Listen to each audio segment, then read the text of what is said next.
Hello and welcome to episode 49 of the XboxEra podcast. I'm Sikamikanico and I'm joined as always by Shpeshal Ed.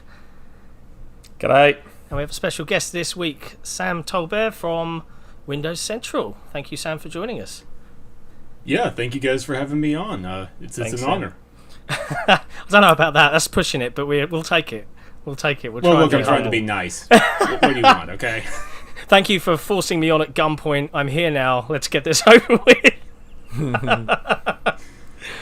Before we dive into the news of the week, I don't think we kind of just went straight into it because of all the Bethesda news last week with Mr. Grubb, and we kind of skipped over. Have you guys been playing any new video games lately? Sam, we'll start with you. Been playing anything, or just the old classics? Yeah, so actually I just finished up the Ancient Gods Part 2 DLC for Doom Eternal. Really good. I love Doom Eternal. Doom Eternal was my runner-up for Game of the Year last year. The DLC is so good. It's a little more balanced. Did either of you guys play Ancient Gods Part 1, out of curiosity? I haven't played Doom Eternal yet because I'm waiting for the Series X update. All right, Yeah, okay. I have a guilty admission to make, and I'm not very good at it.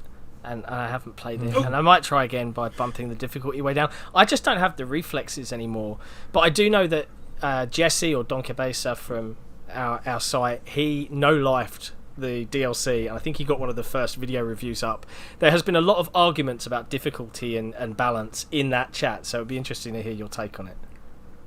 Yeah, no, I really enjoyed it. I enjoyed Ancient Gods Part 1, but it was very imbalanced. There were a lot of encounter designs where it's like, I breezed through the main game on Ultra Violence, which is like the third difficulty or whatever, and Ancient Gods Part 1 handed me my rear end, lower than that. So I was like, okay, what are we doing here? Ancient Gods Part 2 is difficult, but it's a lot more fair.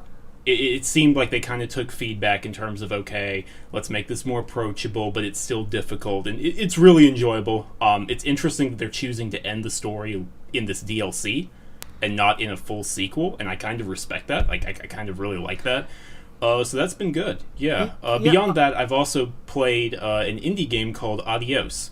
I'm sure a couple of you... Doc's game. Yeah. Right. Doc's game. It's very good. I cannot say anything about it because of how short it is that wouldn't give something away. Just it's worth the $18. Go play it.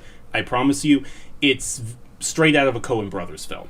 That's all I'll say. It's interesting. I chatted with Doc about this a bit at one of our guys, Harmonica. He just did the review for Adios. The review. I don't think he was as perhaps enamored with it. But I worked on the video with it. With him on it, so I sort of narrated his review for our video. I'm playing through it myself, and I chatted with Doc about how, frankly, fantastic the script is, and Coen Brothers is a great call out. It is very.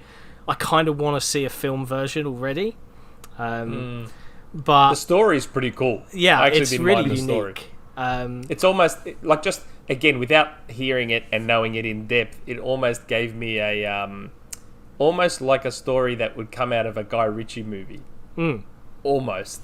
Yeah. I just thought of Bricktop straight away because he had the pig farm where he feeds the dead bodies to.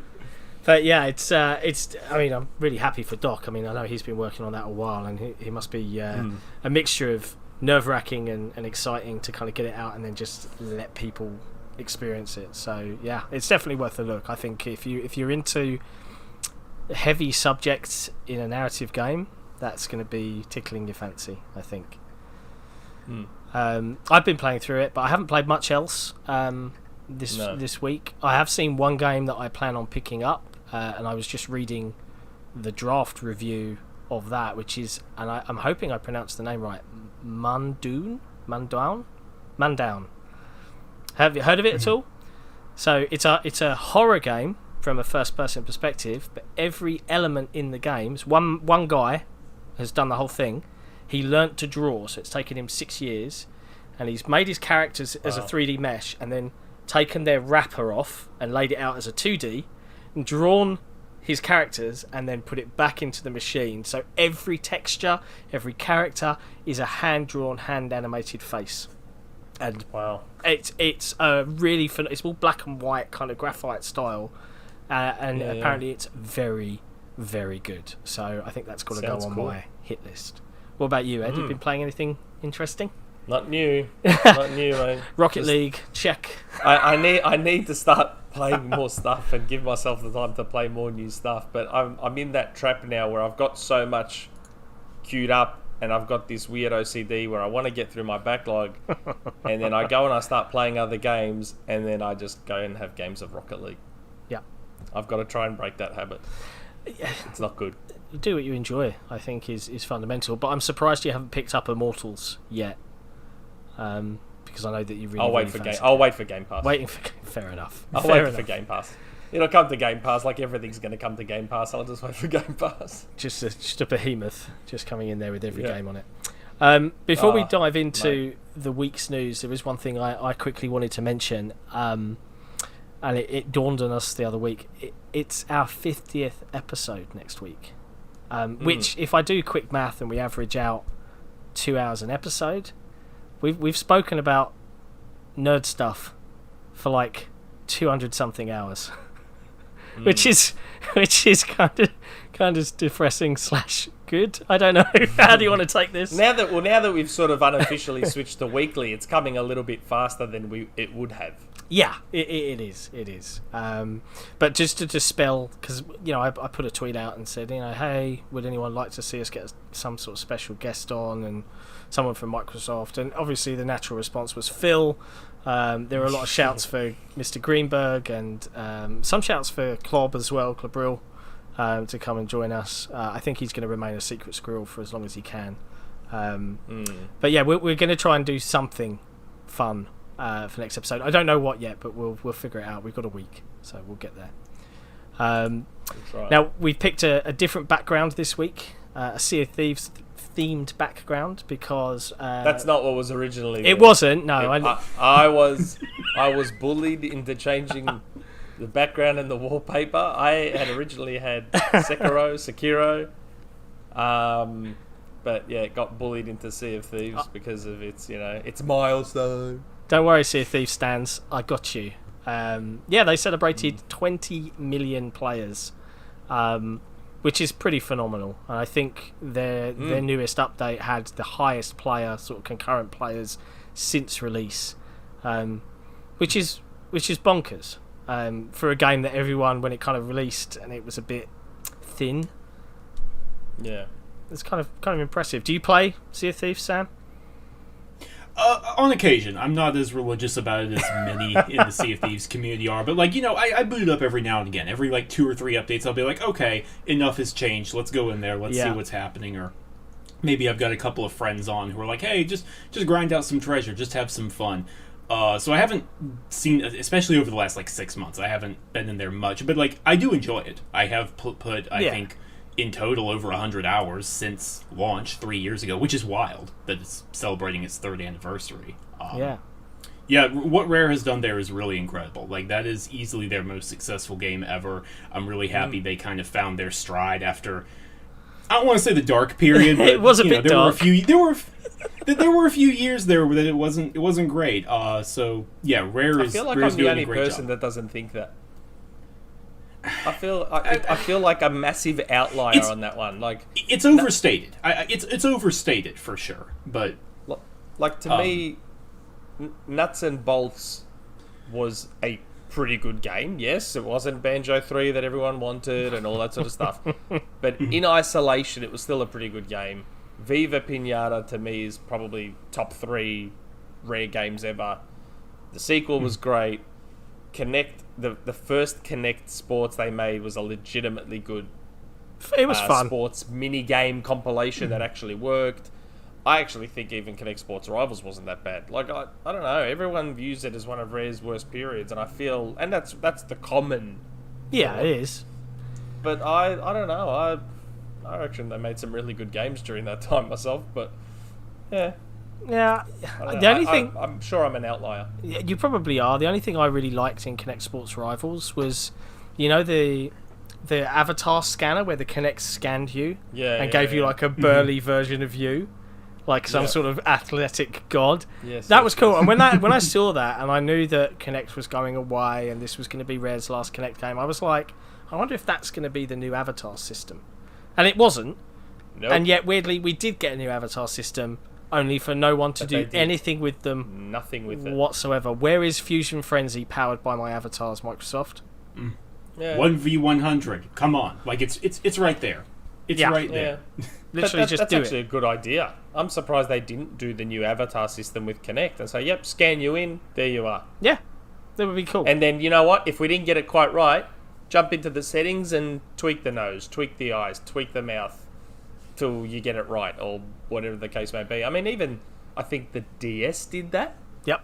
Like with the Nintendo 3DS, you could take a photo of yourself and it would do its best to turn that into a meme. Yeah. I'm kind of surprised they didn't do that with Kinect. Yeah. Still, Now that you mention it. I'm really glad Kinect has just gone away. I know there's some people that really liked it, but I think Microsoft is better served by fully focusing on, video games played via a controller. That's now proving to be a strength. I think it's the right call, so yay. And Res Sea of Thieves is great, but I'm equally intrigued to see what Everworld actually is going to be. I hope we hear more of that in the summer. I guess we'll find out. But yeah, no, congrats to Rare and the team. I think that's a pretty cool thing to celebrate, and I will always love that game. Game of the generation for me. So unique. Other big news. Last week we were discussing on this podcast a little tweet from... a tweet with a picture of a ridiculous email. The brandter from Microsoft's Game Pass account. Melissa Game Pass. Talking about an anomaly and a mysterious signal, and we all said Outriders, and... It was Outriders. Were you surprised? Nope. No. No? I mean, why do you think that is? Do you think that was done... Do you think that deal was done 6 months ago, or do you think the player numbers and the feel of the buzz around the game came in and they were like... What do you think happened there? Go, Fight. Sam. Sorry, go. I just want to say, like, obviously Game Pass is, like, not all deals are created equal, right? Like, that's just plainly obvious. Not every developer or publisher is going to be talked to evenly. Different stuff happens. But I will say, based on my limited conversations with some people who shall not be named, but who are trying to get stuff onto Game Pass right now, that stuff is inked months in advance. Yep. Ideally, that thing is booked 6, 8, 9, 10 months away from launch. So, like, obviously there's exceptions. If Activision absolutely lost its mind and was like, you know what, we don't know what we're doing anymore, let's put Call of Duty on Game Pass, that's going to get inked overnight. They will find a way to do that. But something like Outriders... I would say at the latest that happened in January. Probably before that. Probably like back in December or November. It's tricky. It's tricky. I was about to say the same thing. A couple of indie devs I've spoken to, it's like there's a queue, there's a wait list to get onto Game Pass. Like, it's not. This isn't a situation where Microsoft's begging people to be on there. Like, it's the other way around. There is a wait list, Go. Have you seen the Twitter account from... I can't remember the developer's name, so apologies for that, developers, but they made Going Under. I think it's got a crab in it, but they keep spamming the Game Pass account.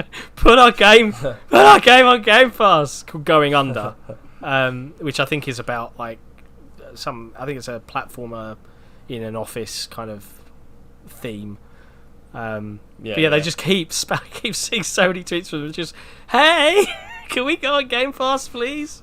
You gotta wonder, I think the timing of this is just cool. Like, a lot of people are assuming that the demo didn't do well, so they quickly rushed to get it on Game Pass. Based on a couple of things I know, I'm more inclined to believe what Sam said, which is this deal was probably inked a while back. Because, this won't be the last big third-party day one release on Game Pass. No. This year. It won't be the last. And you can kind of... I mean, obviously, Outriders did get delayed, right? It got delayed a couple of times that first from like a holiday period, as so many others did, to February, and then from February to April 1st. But if we assume, and I'm going to for the sake of this argument, if we assume that it was inked sometime after the first delay but before the second, I think you can kind of infer some stuff from that about what Microsoft's strategy is moving forward, where it's like, you're right, Ed, like there's going to be a lot of other big third-party games, but I don't think people should assume everything is going to. There's a long stretch of time here where like Microsoft just doesn't have anything. Like a lot of stuff, whether it's due to the pandemic or due to studios still spinning up, the Bethesda deal closing, like they don't have anything coming out here. This is the perfect time to have a big third-party game launch. I think they're going to be selective moving forward in terms of, hey, we have this window of like 3 to 4 months.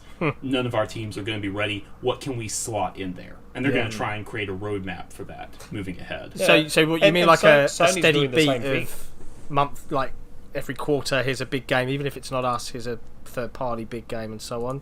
Right. Makes sense. Yeah, something like that. It's probably something they're doing until their first party gets cranking. And Sony's doing the same thing. I mean, how long have we been saying on here that Sony is trying to money hat everything? Because what does their first year or two of the PS5 have? Like, not a lot. Like, it's looking like this year might just be Ratchet, and that's it. Yeah. So Horizon. Yeah. I think Horizon will make it. I think, but like that is not 100% anymore. That's definitely not 100%. And God of War ain't happening this year. God of War is is happening. The only way God of War makes it. The only way God of War makes it is if it's like a Miles Morales type game, and I don't think it is. I don't think it is. So there is one other way God of War makes it, and I mean just by a bee's penis. And that would be. What? Who says that? In the UK, it's a gnat's cock, by the way, just in case anyone was curious. In Australia, it's a bee's dick. Right, okay. Now, the only way God of War just scrapes in, that is if they have pulled like a 343 in Halo and got other first parties in to chip in and help out. That's the only way I reckon God of War makes it. Yeah, personally. The fact that you didn't see anything, you just saw the logo and 2021. You know, it is what it is. But it is looking a bit thin if you're on PlayStation at the moment. Having said that, they've started teasing some details about PS5 VR. The controllers looked a little bit like the Sony Ericsson logo from the early noughties. That looks pretty cool. But yeah, you know, if you're a VR fan, cool. I'm hoping it's wireless. I'm hoping it's more of an Oculus Quest. I mean, Sony does make phones. Yep. So I would hope that it's more of a Quest that can then plug into the PS5, like a Quest can plug into a high-powered PC. I'd prefer Sony goes that route, because the original PSVR is, my God, it is just a mess of cables and adapters and Jesus. I'm shocked they sold 5 million of them with that setup. I reckon that's very hardcore. Yeah, very hardcore. Like they quickly found themselves, not to derail us, they quickly found themselves a big fish in a small pond, so to speak. Until Oculus sort of caught up, and now Oculus with the Quest is doing a lot better than it used to be, and so that's changing things a bit. But it'll be interesting to see. It's interesting to me that they are sharing so much right now, but it's not launching this year. Like it's a 2022 system. I find that curious. Do you think that's... I guess maybe if dev kits are going out right now, maybe they're afraid like, oh, it was going to leak anyways, let's just show it. Let's just share what the controllers look like. Yeah, maybe. I've seen a lot of people, loads of people speculate on this. Like, do you ever see forum posts that say, how are Sony going to react? You know, like, what are they going to do to counter... Like that's how it works, right? But a lot of people have said, they're releasing this stuff because Xbox, let's face it, they've just been absolutely killing it news-wise. It's been really entertaining to see, particularly, you know, very fanboy-driven, you know, the post rubbish all the time, having to just trying to fight or maybe sway their audience a bit to counter the narrative. But yeah, they've been killing it. And, you know, I've seen lots of forum posts saying, are they releasing this stuff not because they want to or because it's ready, but because let's just get ourselves in the news a little bit because we're really quiet. I think you'd have to be naive to think there isn't at least a little bit of an element of that. Just a little bit. I don't think it's the sole reason, but there would be an element of, hey, shit, they're taking the entire news cycle for the last 2 weeks straight. Maybe we'll just, drop something in. I mean, it seems that Sony is trying to lock down the fighting game community again. Yeah. Yeah, I suppose that's, I guess that's, I don't think it's in our list, but I guess it's an interesting segue, isn't it? They bought Evo. Yeah. Well, they bought half of Evo. Yeah. It's a joint purchase. Oh, so it wasn't even the whole thing? No, it's joint. No, it's a joint purchase with a new esports venture called RTS. A fighting game esports venture called RTS. Figured that one out. I don't know. That one doesn't make any sense to me, but okay. Yeah, it's a joint purchase. The price was not disclosed. That tells me it wasn't very high. Yeah. Evo probably needed it, honestly. Looking at just looking at everything that happened last year, not to recap all of that, but Evo needed a facelift, to say the least. You wonder if Sony's going to step in and clean a lot of that out. They're going to need to, I think. You would hope so. You would think so. Yeah, sure. You can't have that kind of nonsense being associated with that brand. Like, they just wouldn't stand for it, right? So I have a sneaking suspicion that Killer Instinct is probably going to be more important than ever for Microsoft at some point in this generation. Like, if they're not currently looking for a developer for it, they need to start. They really need to start. Yeah. Because I would argue it's going to be a super important IP for Microsoft this generation. It's probably the one genre that right now they have no studio, to my knowledge, that is got the pedigree, I suppose. To I mean, any developer, like look what Double Helix did. That's not what I'm saying, but I suppose no studio is free to work on it right now. Well, yeah, Iron Galaxy's not gonna do it. I personally don't think they'd do it even if they were free. That's just my opinion. Killer Instinct's very unique, so. In terms of the developers that I think could do it justice, remember, especially it would be in collaboration with Microsoft as well. Don't forget, it's not like Microsoft would just say to that developer, "There you go play the first one, see what you reckon, try and make a sequel to that." They'd be collaborating with Microsoft on it. There's only 2 developers I think currently that could do Killer Instinct justice and keep, because it's very unique in the way it works. Yeah, and I feel that the sequel has to play almost exactly the same, with some refinement. Just pretty. The only 2 developers that I think could potentially do it justice are Dimps and Eighting. Eighting made Ultimate Marvel vs. Capcom 3, and Dimps made Street Fighter 4.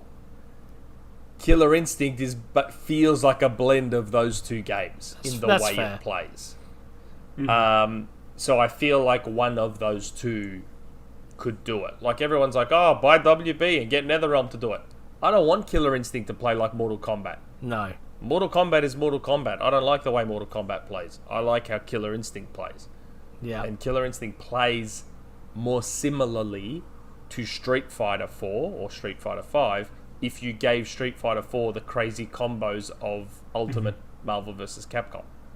Yeah, that's a good way of mushing them together. Yeah. That's why I feel either Dimps or Eighting would probably be one of the 2 best. Unless you could put together a team from the people that left Double Helix. Yeah. Putting together a fighting studio is just... That's difficult. That's more difficult than I would say almost any other genre. Like, fighting games are just... A lot of the stuff you learn about other games does not apply to fighting games. You have to study them particularly. You have to study that genre. Very specialized. Yeah. Very specialized. I'm almost tempted to say if that happens, Maximilian Dude would be on the dev team in some form. Oh, mate, they'd have to get Max on. They'd have to get... He deserves especially it. for Killer Instinct. Get Max on. Get Sajam on, like, as consultants or whatever. Yeah. Like, yeah, you with Killer Instinct in particular. Like, I love fighting games. Adore them. I've played them since I was a kid. Yet know nothing about them. I You're know not counting nothing about frames. the intricacy. Yeah, I don't count frames. I don't know the nuance, the intricacy, the minutiae. I know nothing about fighting games. I just adore them and have played them my entire life. That's it. Yeah. Haha, combo go whoosh. Yeah, that's right. That's exactly right. It's just, you'd need, like, you could almost do a university course on it. Like, it's that fine-tuned. It's unbelievable stuff. Yeah. But that's quite a tangent.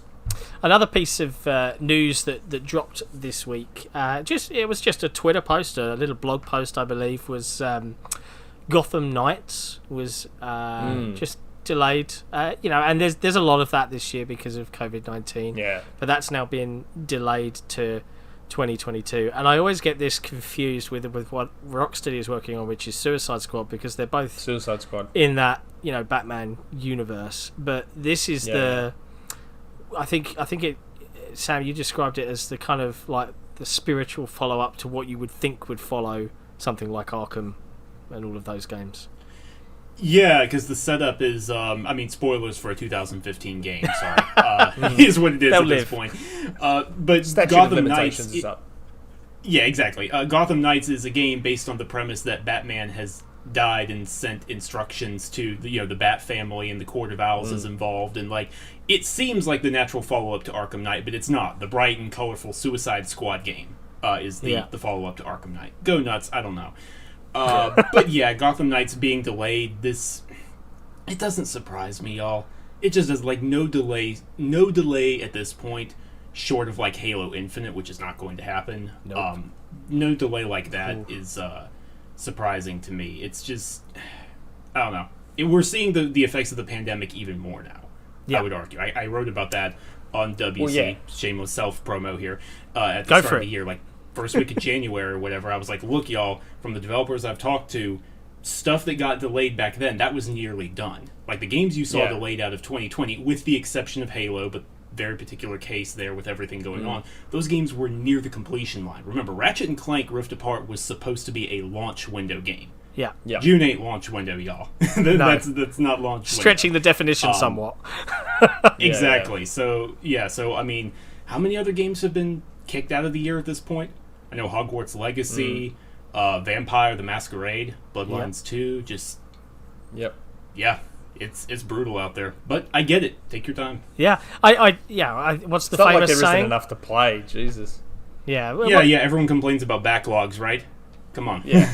and the thing is, the other aspect that I don't actually see anyone talk about when it comes to these delays is we're now in an age where the dominant games being played are service games anyway. Fortnite, Warzone, Rocket League, what are the PC ones? World of Warcraft, all those ongoing games, PUBG. All those ongoing games are what dominate anyway. Most people are spending their time playing these games, so why worry about delays? You've got all your service games that you sink all your hours to anyway to go back to, so let games be ready rather than between the service games and between the disaster that was Cyberpunk, just let games come out when they're ready to come out, because that's look at Cyberpunk we don't want stuff like that. We don't want Master Chief Collections. We don't want Cyberpunks. We don't want stuff like that. Let games be ready when they're ready. Yeah, 100%. There's plenty to play. Game Pass has 350 games on it. Go pick one and play it. Star Citizen is the exception to the rule on that front. That's a scam, though, isn't it? Isn't Star Citizen a bit of a scam? I don't know much about it. Now, I just know that they keep getting money. Right now, 1,000 Star Citizen fans are furiously typing in their keyboard about how it's not a scam. That game is a tangent. I'm not. There's a very interesting story there. If anyone is curious about understanding what's going on with Stars, with all that, I would recommend checking out Mandalore Gaming's channel. It's a couple of years old at this point, but he has a great video breaking down why people are so angry, one way or another. Yeah. I can't get on board with any game that says, "You want this cool ship? Give me 4,000 real pounds, please." No, no. That's not how this works. But I get it. Those guys have all paid off their houses and stuff, right? Yeah, that is. I would almost think it's the hardcore of hardcore games, right? It is selling the ultimate game dream for sci-fi fans and space fans. But then you look at Elite Dangerous, and we got Odyssey beta dropping in 9 days. Their game's been out for, 3 years now? Longer? And here's legs. Here's space legs. I still think it looks a little bit clunky, and I don't have a lot of faith in Frontier's feature sort of scale here. I don't know. I feel like it will be a bit one note, but it's coming. It's there. It's real. Yeah, that is a tangent. Let's avoid it. Now, there has been another. I don't know. Would we describe this as a rumor? Is it an open secret at this point? I'll let you tackle this one, Nick. Go on. You know what I'm talking about. Yeah. So the news cycle has sort of kicked up again with a bit of commotion about Persona potentially coming to Xbox. Like I tweeted something like a month ago, and people were throwing guesses. I said Yakuza's probably not the only franchise Microsoft's looking to get onto Game Pass. Couldn't say anything. I just left it at that, and people started throwing guesses. Not gonna lie, Persona was like the number one reply out of all the replies. You guessed, John. You guessed Persona. Yeah. On the episode we talked about it, and then I got the okay to sort of post that image. I quote tweeted myself a month later with the Persona, the Joker image with the Xbox logo. But that was after. So okay, what happened was Hazardor Gaming put out a tweet saying, "Oh man, I really hope we can play Persona on Xbox one day." Jeremy Corden, our friend, or everyone else's friend but mine, Jeremy Corden posted a little smiley face in reply to him, which everyone took as confirmation that it was happening. It's funny. So I posted that tweet to my guy and said, "Oh, look, is Jez kind of spoiling it here? Can I say something?" It's like, yeah, go post this image. I'm like, okay, cool. So people are now... I've seen articles now that mention both myself and Jez saying, "Oh, Insider confirms." That article, was it WCCF Tech? Was it them? I can't remember. Been a few. But the one that literally wrote a 500-word article on a smiley face. On Jez's, yeah. Chef's kiss. But I listened to a little bit of Jeremy and Randall's podcast last night, and Jez kind of intimated that isn't it sort of an open secret kind of thing? Like, and I understand the logic. Like, it's quite clear Microsoft have been talking to Japanese publishers and developers about getting their stuff on Game Pass. Look at Yakuza, look at Dragon Quest, look at, like... So it shouldn't be a surprise that they're going after Persona as well. They're probably going after a whole bunch of other stuff that's generally skips Xbox. So it's one of those weird... It's an open secret, but it's not... people refuse... Like, Persona in particular is that game that a certain group refused to accept could ever come to Xbox. I don't disagree with you. Like, I totally get what you're saying, but let us remind ourselves it was not so long ago that Yakuza, as a series, as a franchise, was touted as a big reason to pick up a PS4. Like, let's not forget that. It absolutely... Not to the extent of Persona, I grant you, but it was a very big... Look, just by default, look at all these big, great games you can play on PS4, and only here, so... Tides change. Yeah. Just be aware, for those that are getting a bit upset about the idea of all these former PlayStation exclusives coming to Game Pass, there's going to be more. Just letting you know in advance, there's going to be more. Like, that's not inside information, that's just having a brain. That's right. That's not me saying, I'm teasing. It should be obvious. Yakuza, Dragon Quest, like, read the signs, yeah? Like, clearly, they're working on getting all these former PlayStation... I mean, look at Octopath. Octopath just came out of the Octopath was wild. I had to do a triple take. I could not believe it. I was like, this is a mistake. I was like, this is just PC, right? There's no way this is actually console as well. Like, I know it came to Stadia, but we know Google was paying out the wazoo for ports, so I thought that was just a weird... They paid $200 million to get it made, whatever, fine. Like, Yeah. Do you think and that that's what the I'm saying. Yakuza series? No one knew about that. Sorry, Nick. Go on. No, I was just going to say, like, I love surprises like that. Like, I don't care about Octopath. I don't care about JRPGs in general. But it's great when something gets announced like that out of nowhere and no one has an inkling. Like, absolutely no one. Yeah. I thought that was. Do you think that the Yakuza games? Do you think that it's published by Sega, right? Mm-hmm. Yeah. Yep. Do you think that they looked at the performance there and was like, they did? Wow, this is great. Because they seem to have been universally received well on Xbox from Xbox gamers. They have. So there was an article about it. Yeah. There was an article about it, how Sega were wrapped with how Yakuza went, and of course, there was the detractors. Oh no, they were happy with the money they got. Yeah, I'm sure they were happy with the money they got, but that doesn't then mean they can't also be happy with the performance. Yeah. Because that's a win-win for Sega. They get a big bag of cash up front, and their game kicks ass on the surface. So why wouldn't they be happy? I don't understand why it always has to be this one versus the other type of thing. It's not a console wars. Yeah, why can't it be both? Why can't Sega just be wrapped that they got that money for what is technically old games? Yeah. And then also be wrapped that, wow, we just got paid all this money up front by Microsoft and our games are kicking ass on Game Pass. Like, one thing, and correct me if I'm wrong because I didn't read the article and I don't know if it's been spoken about, but how do we know that the Yakuza games being on Game Pass didn't also, like, spur on more sales of the games? Yeah. Like, we know, because again, there was an article recently, we know for a fact that a lot of people will try a game on Game Pass and then buy it either at a discount on Xbox, because, people do love owning their games, which you can still do with Game Pass, by the way. Just an FYI, if you have Game Pass, you can still buy your games and own them. No. Just saying. But, there's been articles, especially with indie devs, that when the game gets tried on Game Pass and then they buy it either at a discount on Xbox or on their preferred platform.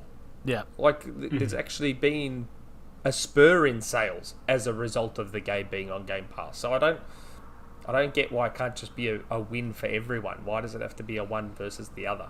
Yeah. I don't know. So, I don't know. Let's talk about another surprise you potentially ruined months in advance. I hid it. I buried it, and only like one or two people quoted that post of mine. So is that a slur on our forum's population? I hid it on the Xbox Era forum. Well, I did, because I didn't create a thread for it. At the time, I was told, post it on your forum, bury it somewhere where not many people will see it. Fair. Because you're saying it very, very early. I even had to edit the post. We have the ability to see the original post, don't we? The pre-edited one. Yes, I haven't looked, but yeah, I could do that. I'll show you the post. Check out the pre-edit to know that I'm not lying. So, we all know Life is Strange True Colors got announced. Yep. And there's been leaks leading up to the reveal. Like, there was a thread on Rosatora where someone who claimed to have inside info created a Life is Strange thread, and they vetted him, and it turns out the dude was full of shit. But our friend Theory found my post on the Xbox Era forum and linked it into that thread, saying this is like a month old, and look what he said. So I posted in the community thread saying like January 28th, I looked at it last night, saying, I've got some Life is Strange 3 details. The protagonist is female and she'll have the ability to see how other people feel. Now, the original post said that she'll be able to see colours around people with an aura, a coloured aura. And my source saw that and went, ooh, take out the colours bit. It's too early for that. So I quickly went in and edited it, took out the colours, and took out the colour bit from the person that quoted me. So I edited both posts. So, yeah, but if you go and have a look at the pre-edit, you'll see the colours in there. So I'll check it out. Yeah, so it's funny. After I was asleep when it got announced, as happens a lot in my time zone. and I saw some tags on the forum going, "Oh, he was right again. Yeah. The faker, the pretender." Yeah. You'll always be our pretender. Yeah. Yep. The pretender. So You're full of shit too. You know, it's fine. It's fine. you can see, like I said before, you can be both things. Yep. You That's can very be true. both things. Why does it have to be one or the other? I can be full of shit and be accurate. Are you guys big fans of Life is Strange? Do you? Never played one. Never played a game. I enjoy them. I enjoy them. I really liked the first Life is Strange. And then I also like Tell Me Why from Don't Nod last year. I know it's not a Life is Strange game, but like it's a Life is Strange game with the serial number filed off, right? Like that's what Great it is. way of putting it. I have Same not. lineage. Yeah, exactly. I have not played Life is Strange 2. I need to correct that. I've heard it's good. And a lot of people didn't play it. Like, nowhere near as many people played Life is Strange 2 compared to the first one. But I really did enjoy the first one, and this looks closer to the first one than the advertising I saw of Life is Strange 2, so I'm definitely looking forward to this. I also like that it's just one whole game. Like, it is divided into episodes, right? So you can have those cliffhangers, those emotional breaks, but you're not going to be waiting several months for an episode. Oh, so they're doing it binge style. Right, exactly. Nice. Yeah, exactly. oh, that's cool. Yeah, like, I liked the way Tell Me Why did it, where it was like, oh, just a week wait for an episode. Like, that was fine. Yeah, they but had them doing ready it to all go. at once... Doing it all at once is definitely better, because I think that's another thing that kind of killed Life is Strange 2. There were some brutal waits between those episodes. Like the Telltale games. Oh yeah, the Telltale games were infamous for that. Jeez, Tales from the Borderlands in particular was just... great game, by the way. One of the best. It is. I reckon that's the best one. Yeah, it's. I'm inclined to say The Wolf Among Us. I love The Wolf Among Us. I haven't played that one. I haven't played Wolf Among Us. Dude, bump it up on your list. It's that or Tales from the Borderlands. Either one is an acceptable Tales of the answer. Borderlands I really liked. I like that one a lot. See, I'm Then the you'll one love guy The Wolf Among Us. that's not played any of their Walking Dead games. I mean, No, that's the fair. That's Walking me. Dead It's games me. I've If you're played looking too. for the guy that's not played them, it's me. Not played them. That's fair. And Batman. I played the Batman one as well. That was good. Yeah, Batman was good. I don't know what it was Question about. without notice, though. Question without notice. So we've seen Outriders, yeah? Do we think Life is Strange True Colors could be a game that has a deal done to launch into Game Pass? Okay, so I'm going to answer that question with a non-committal response, which is to say, I think that depends on if a certain racing game is launching very, very close to True Colors, because True Colors is September 10. That's a good Right. point. Forza Horizon 5? Yeah, so like if Forza Horizon 5 is a September game, it's like, is it really worth spending that money?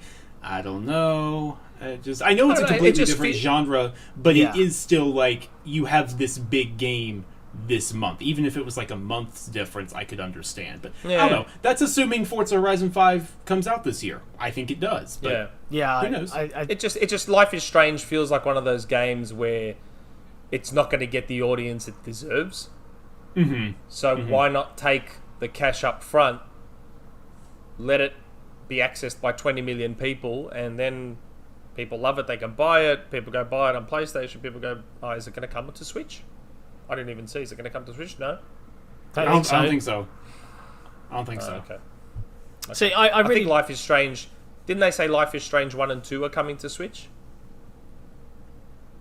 No, actually. I know that was a rumor, but that was not... unless I seriously missed something, they announced the remaster. I thought they announced for, I thought they announced they it, announced the remaster for Life is Strange 1, and it includes Before the Storm.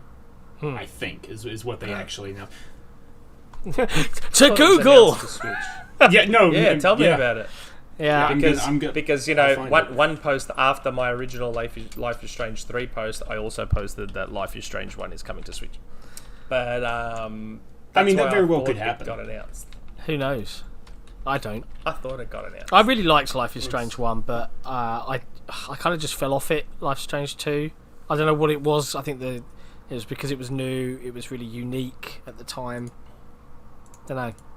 But yeah, if it comes to Game Pass, it's probably going to get installed at some point, I suppose. We'll see. Yeah. We'll see. Sam's on the job. He's looking it up. Yeah, His no, life was no, strange. no Nintendo Switch announcement. I didn't think so. Not yet, anyways. Fair Not enough. Okay. Okay. Now there was another rather large sort of amongst this positive news cycle that Microsoft and Xbox seem to be enjoying of late was all of the scores came in for this. Yeah, I got mine too. Now, I really wanted to set this up and use this because it's way more comfortable than this today, but I am hesitant to change anything of this setup when it works. So I elected to not take the risk half an hour before we recorded. But I am really impressed with the Xbox wireless headset. Like, really impressed with the sound quality, the comfort, for the price. For the price. Like, there are better, undoubtedly, there are better sounding and better, comfort and build quality headphones out there.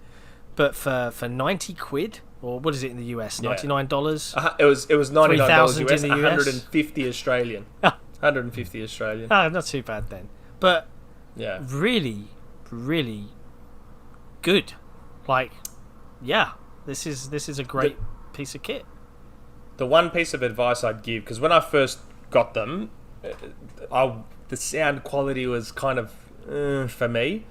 I've now found settings that I'm very happy with. So I was using Turtle Beach Stealth 600s before these, and the Stealth 600s were pretty consistent in their sound quality.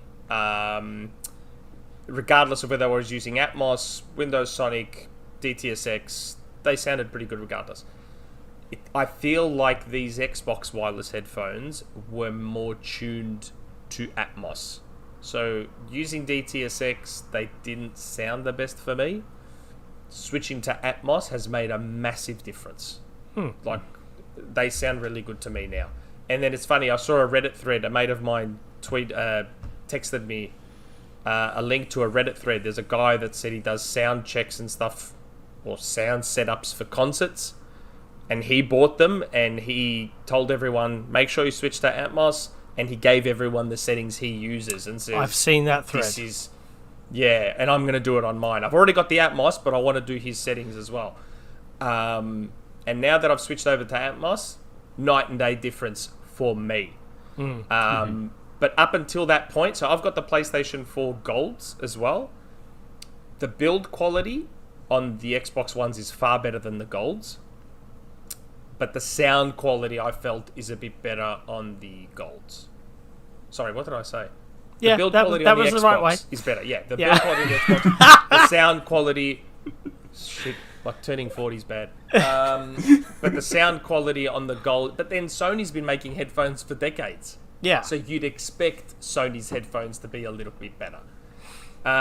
One thing that annoys me about the Xbox Ones that I'm gutted when I opened them and found out, they use that same crappy material that the PlayStation Golds do, where you know that after a while it's going to just wear away and flake. I know the stuff you mean. I don't know the name of it.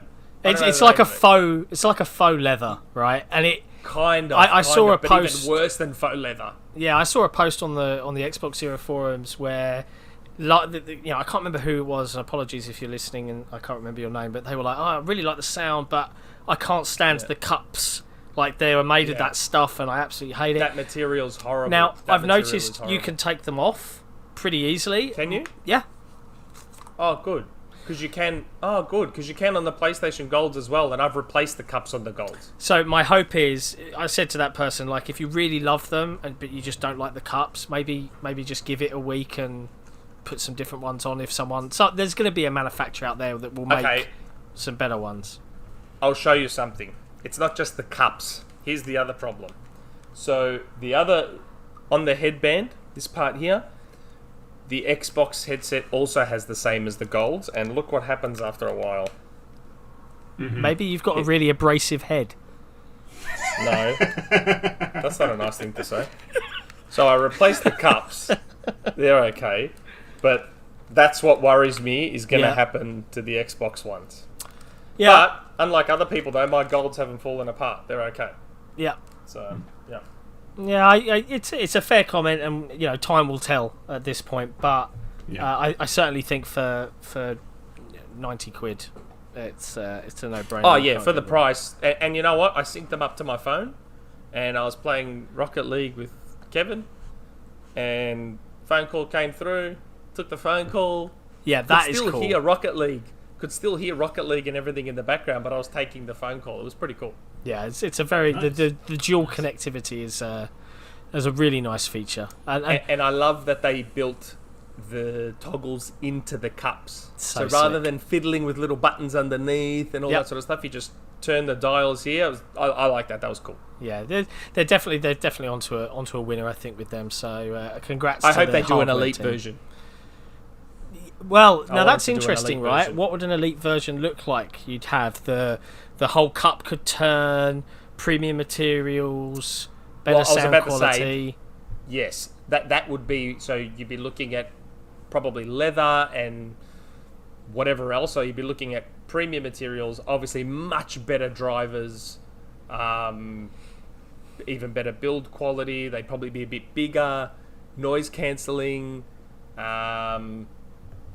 Yeah, I guess maybe some extra Bluetooth features. I don't know, but I would go the premiums if they release them and give these to my kids. Yeah, that's fair. I'd buy them. Now, the last couple of bits of news. One is I'm really looking forward to this. There were plenty of rumours from Mr. Grubb. I think Sam, correct me if I'm wrong. Jez posted a little something about a rumoured event as well that he'd heard about. And he was told it wasn't happening publicly on that very thread, and that makes it a little funny, Yeah. But yeah, Microsoft have announced a March 26th Idea Xbox event, and I think when we spoke about this last episode, I said I expect to see stuff like the Ascent and 12 minutes, and I'm pleased to see. My gut instinct was absolutely right. Personally, I know everyone loves their big AAA bombastic E3s, but this is just the right beat because there are some games in that show that I have been looking forward to for like a good year or more, like since I first saw them. Particular of note, and I know I'm going to steal you from saying it, Nick, so you can shout over me if you want. 12 minutes. Artful Escape. That would be mine too. Yeah, 12 minutes. Oh, really? Nah, I'm not 12 minutes. Artful Escape. I'm 12 minutes. You want Artful Escape. I'm in on 12 minutes. Give that to me. Yeah. I am all in on Tunic. Artful Escape? Artful Escape as well, yes. Yeah. Like, I don't know. Yes, everyone loves their AAA whatevers. I love my super high polished indies. Yeah, same. Like those really high production ones that make you value think. indies. Yeah, I don't know. Again, I've said this before. As I get older, I don't have the time for these big things. Like, I like my little, quick, cool games. I don't know. I just like those. I'm with you. Little Nightmares 2 is still the best thing I've played this year. Oh, Little Nightmares 2 is so good. Oh, dude, it's so good. Did you play the first one? Did you play the first one? Yeah, I loved the I haven't first played one. the first one. You need to play these. Okay, all right. So for anyone who's listening, please don't be like Nick. Please don't be like this man. If you've played Little Nightmares 1, but you're like on the fence. Sorry, tangent here, but it has to be done. Little Nightmares 2 is leagues better. Like, I like the first one, but it is leagues better. It takes the design, and the team at Tarsier, I think I'm pronouncing their name right, you are. went like, okay, this worked, this didn't. There's some puzzles in there, like, man, the hospital is just... Play Little Nightmares 2. Play it. Yeah. Anyway, sorry, rant. No, it's a great rant to have. Are the achievements easy? Yes. Pretty easy. That sways my decision a lot. If a game has easy achievements, it's instantly a foot in the door for me to play it. It's the first game I've got 1,000 gamer score in years. Okay. All right. So, and that's because it's truly wonderful to play.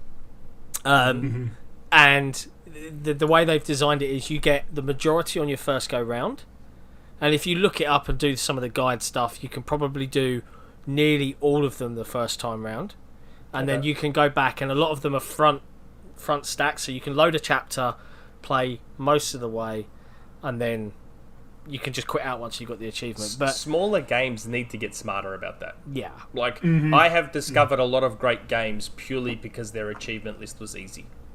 I was like, oh, cool, I'll go for the 1,000. And then you play the game, and it turns out the game is awesome. Yeah. Like, be smart indies.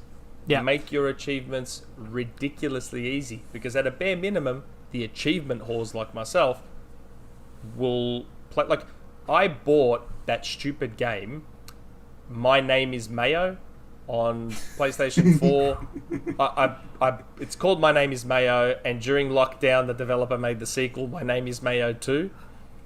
And it's a dumb game. Like, you just spam the X button. Like, that's all you do for, like, literal hours. But it gave me, like, 4 platinums. So I bought it for, like, that's 2 or 3 bucks me. each game. But that's what I'm saying, though. Like, the indies need to realise that there are people out there like me. Lots of them. There's websites dedicated to achievement hunting. Like, what does that tell you? the forum thread on our forums is ridiculously active of that. Like, if you want attention, because you're a smaller game that is going to struggle to get that attention in the sea of quality indies and AAA stuff and AA stuff, make your achievements ridiculously easy so you at least get that foot in the door from the achievement whores, who will then maybe turn around and go, wow, this game was actually an awesome game, guys. Super easy 1,000 or trophy, Yeah. but it's actually a great game. Go play it. Yeah, that's fair. I mean, I have to ask, and I know it's a tangent, but I loved Little Nightmares 2 so much. If you had to say in one word, that moment, and you know what I'm talking about if you've completed Little Nightmares 2, that moment, like, how did you, like, get out of your chair? Or you like, what? I wasn't horrified so much as it was just bone chill. Yeah, it was just like, the gravity of what's going on, like, it clicks. Yes. Everything goes into place, and then the entire back half, whatever, everything you played up until then just sort of falls into place, like, man. Ooh. Anyway, it's a great tangent because I absolutely love that game. So kudos to Tarsier for that one. But back to the March 26th event. I think we've already shouted out some of the games we're all looking forward to. Mm-hmm. If you had to pick, your absolute top one out of that list that you know of, right? Because I'm sure we're going to see some new announcements as well. What would it be? I know yours is Tunic. They said 12 minutes will be there, right? Yes, I've seen this. They name dropped that. Then it's 12 minutes. I can't wait. I'm very in on time loops. I don't think time loops are used enough in games. So the idea of like they are in movies. Yeah. Okay, but not in games. True. Not in games, and we're talking about games. Another game I'm really looking forward to is Deathloop. Shockingly enough. Yeah.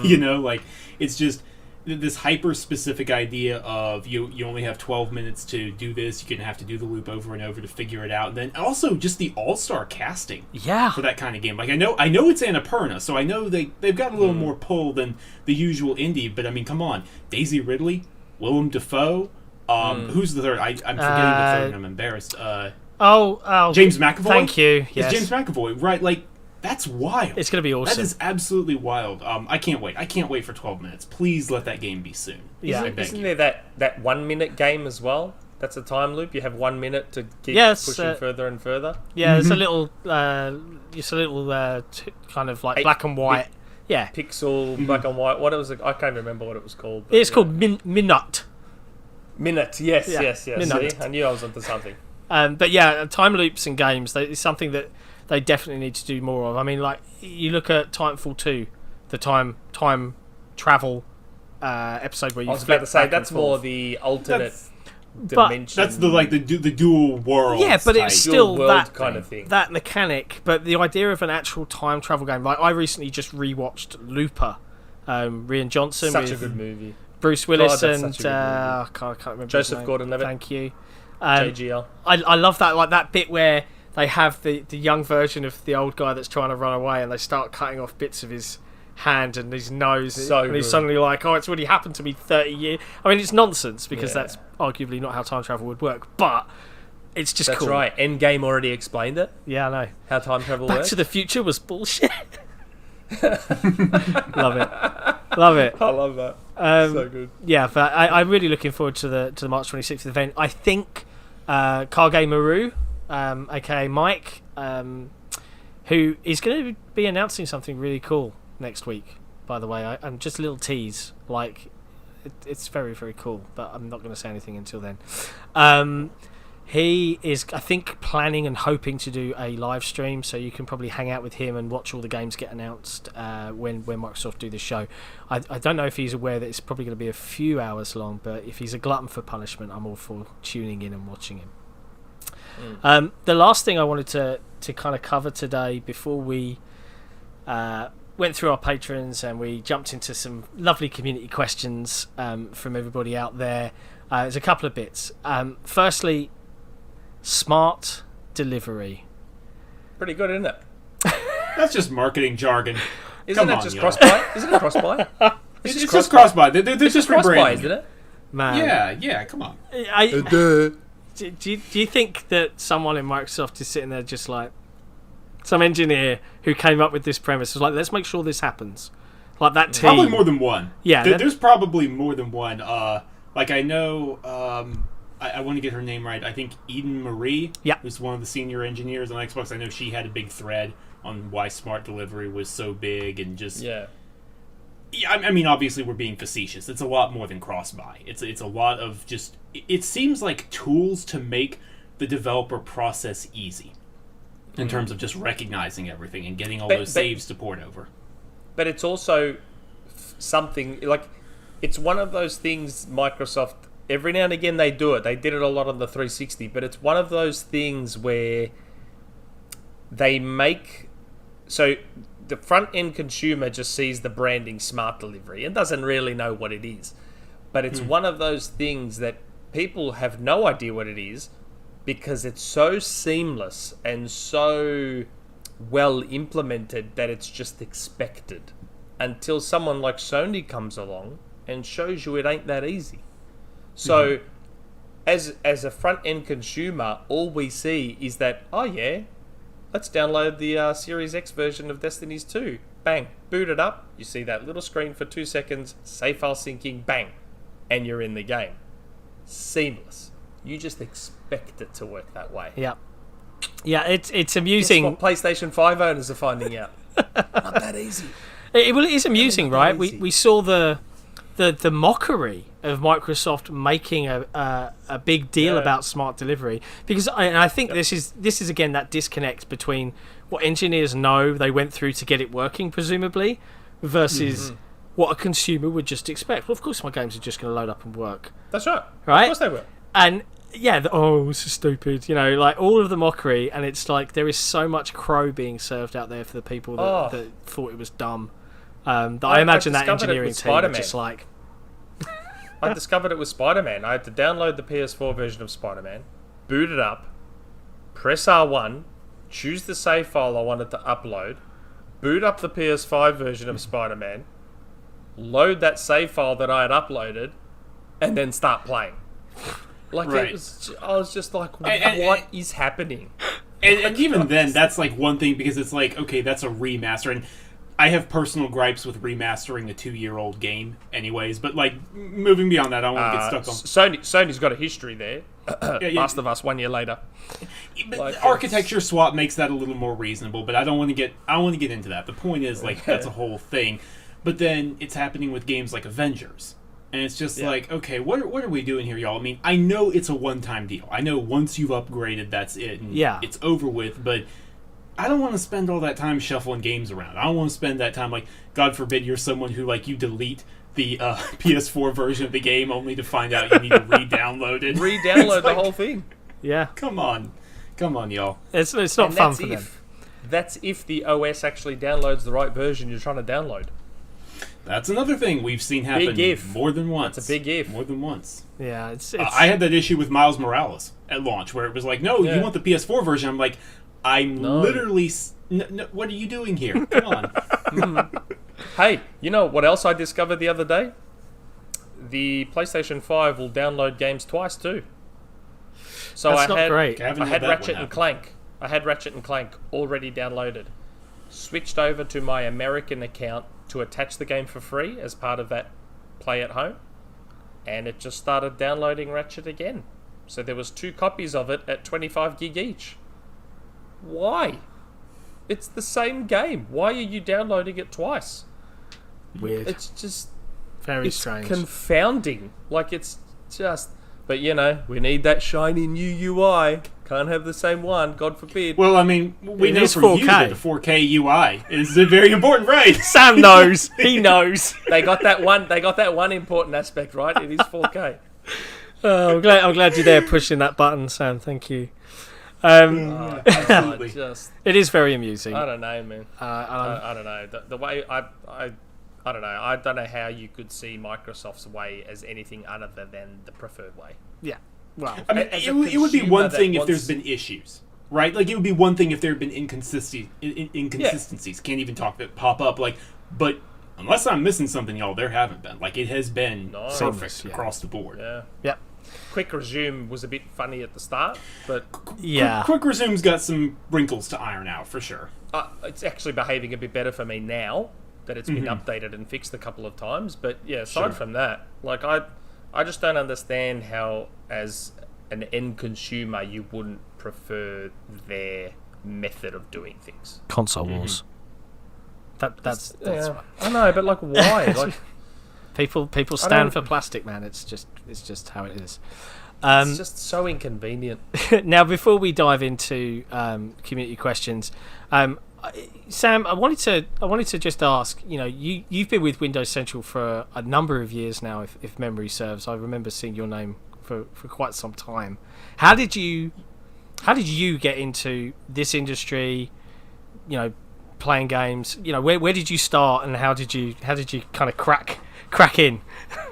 Sure. Well, the TLDR version of my history with games is I actually started on PC. When I was 5 years old, I was playing Age of Empires 2 and Civilization 2 and I think Lego Rock Raiders, Lego Island, all that stuff. So young. Lots of whatever PC games my parents approved and all that. And then I got an original Xbox. That was the first one I owned. I had played GameCube or PlayStation or Nintendo 64 at my friends' houses, my cousin's house, whatever, but owned an original Xbox. That really got me started. Then to 360, then to Xbox One and PS4, and now obviously we're at the latest. In terms of getting started, I was studying computer engineering in college in mid-2016. Getting to that point where you have to take a moment to reach back. It's scary. Nick knows what that's like. Yeah, he has to reach very far back. 2016. Are you serious? 2016 And Jesus. Yeah, I know. I'm a baby. It is what it is, man. God, and, I finished high school in '97. For God's sake. Look, you wanted the history. Here you go. Yeah, it's going to get worse. Come on. And anyway, old enough to be his dad. I started contributing articles to basically like some fan blog startups. Pretty much how we started.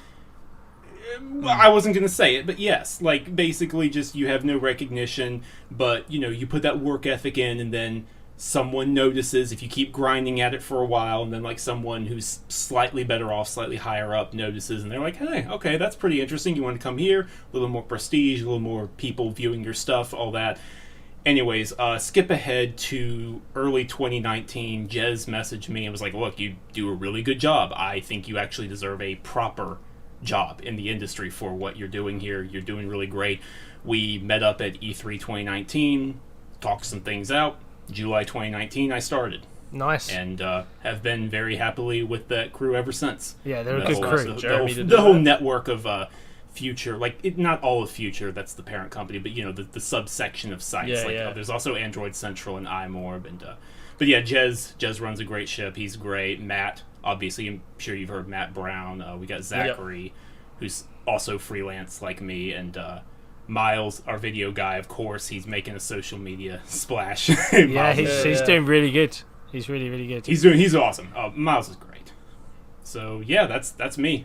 Awesome. Not too much to it. Basically, just be stubborn, grind, and I guess if I had one piece of advice in terms of like if you really want to do this, it's just, and there's no nice way of putting this, you have to want this. If you want to break in, you have to have a passion for it. You have to have a desire for it. You can't casually get in. Yeah. At least on the journalism side, that it's not going to happen. Yeah, you have to want it. It's difficult, and it's I think we'll probably talk about this next episode because it's the 50th one, but we've definitely had a fun journey. We've learnt some lessons, Bungie, and we've made some mistakes, but I think it's interesting. There was a big conversation going on in our private Discord the other night about just going all out and really, really working hard. And I know that there's some stuff coming down the pipe that our team have been working on that I think, if I look at it in a very broad way, it rivals some stuff that I've seen from, your Euro gamers and your IGNs in terms of research and effort.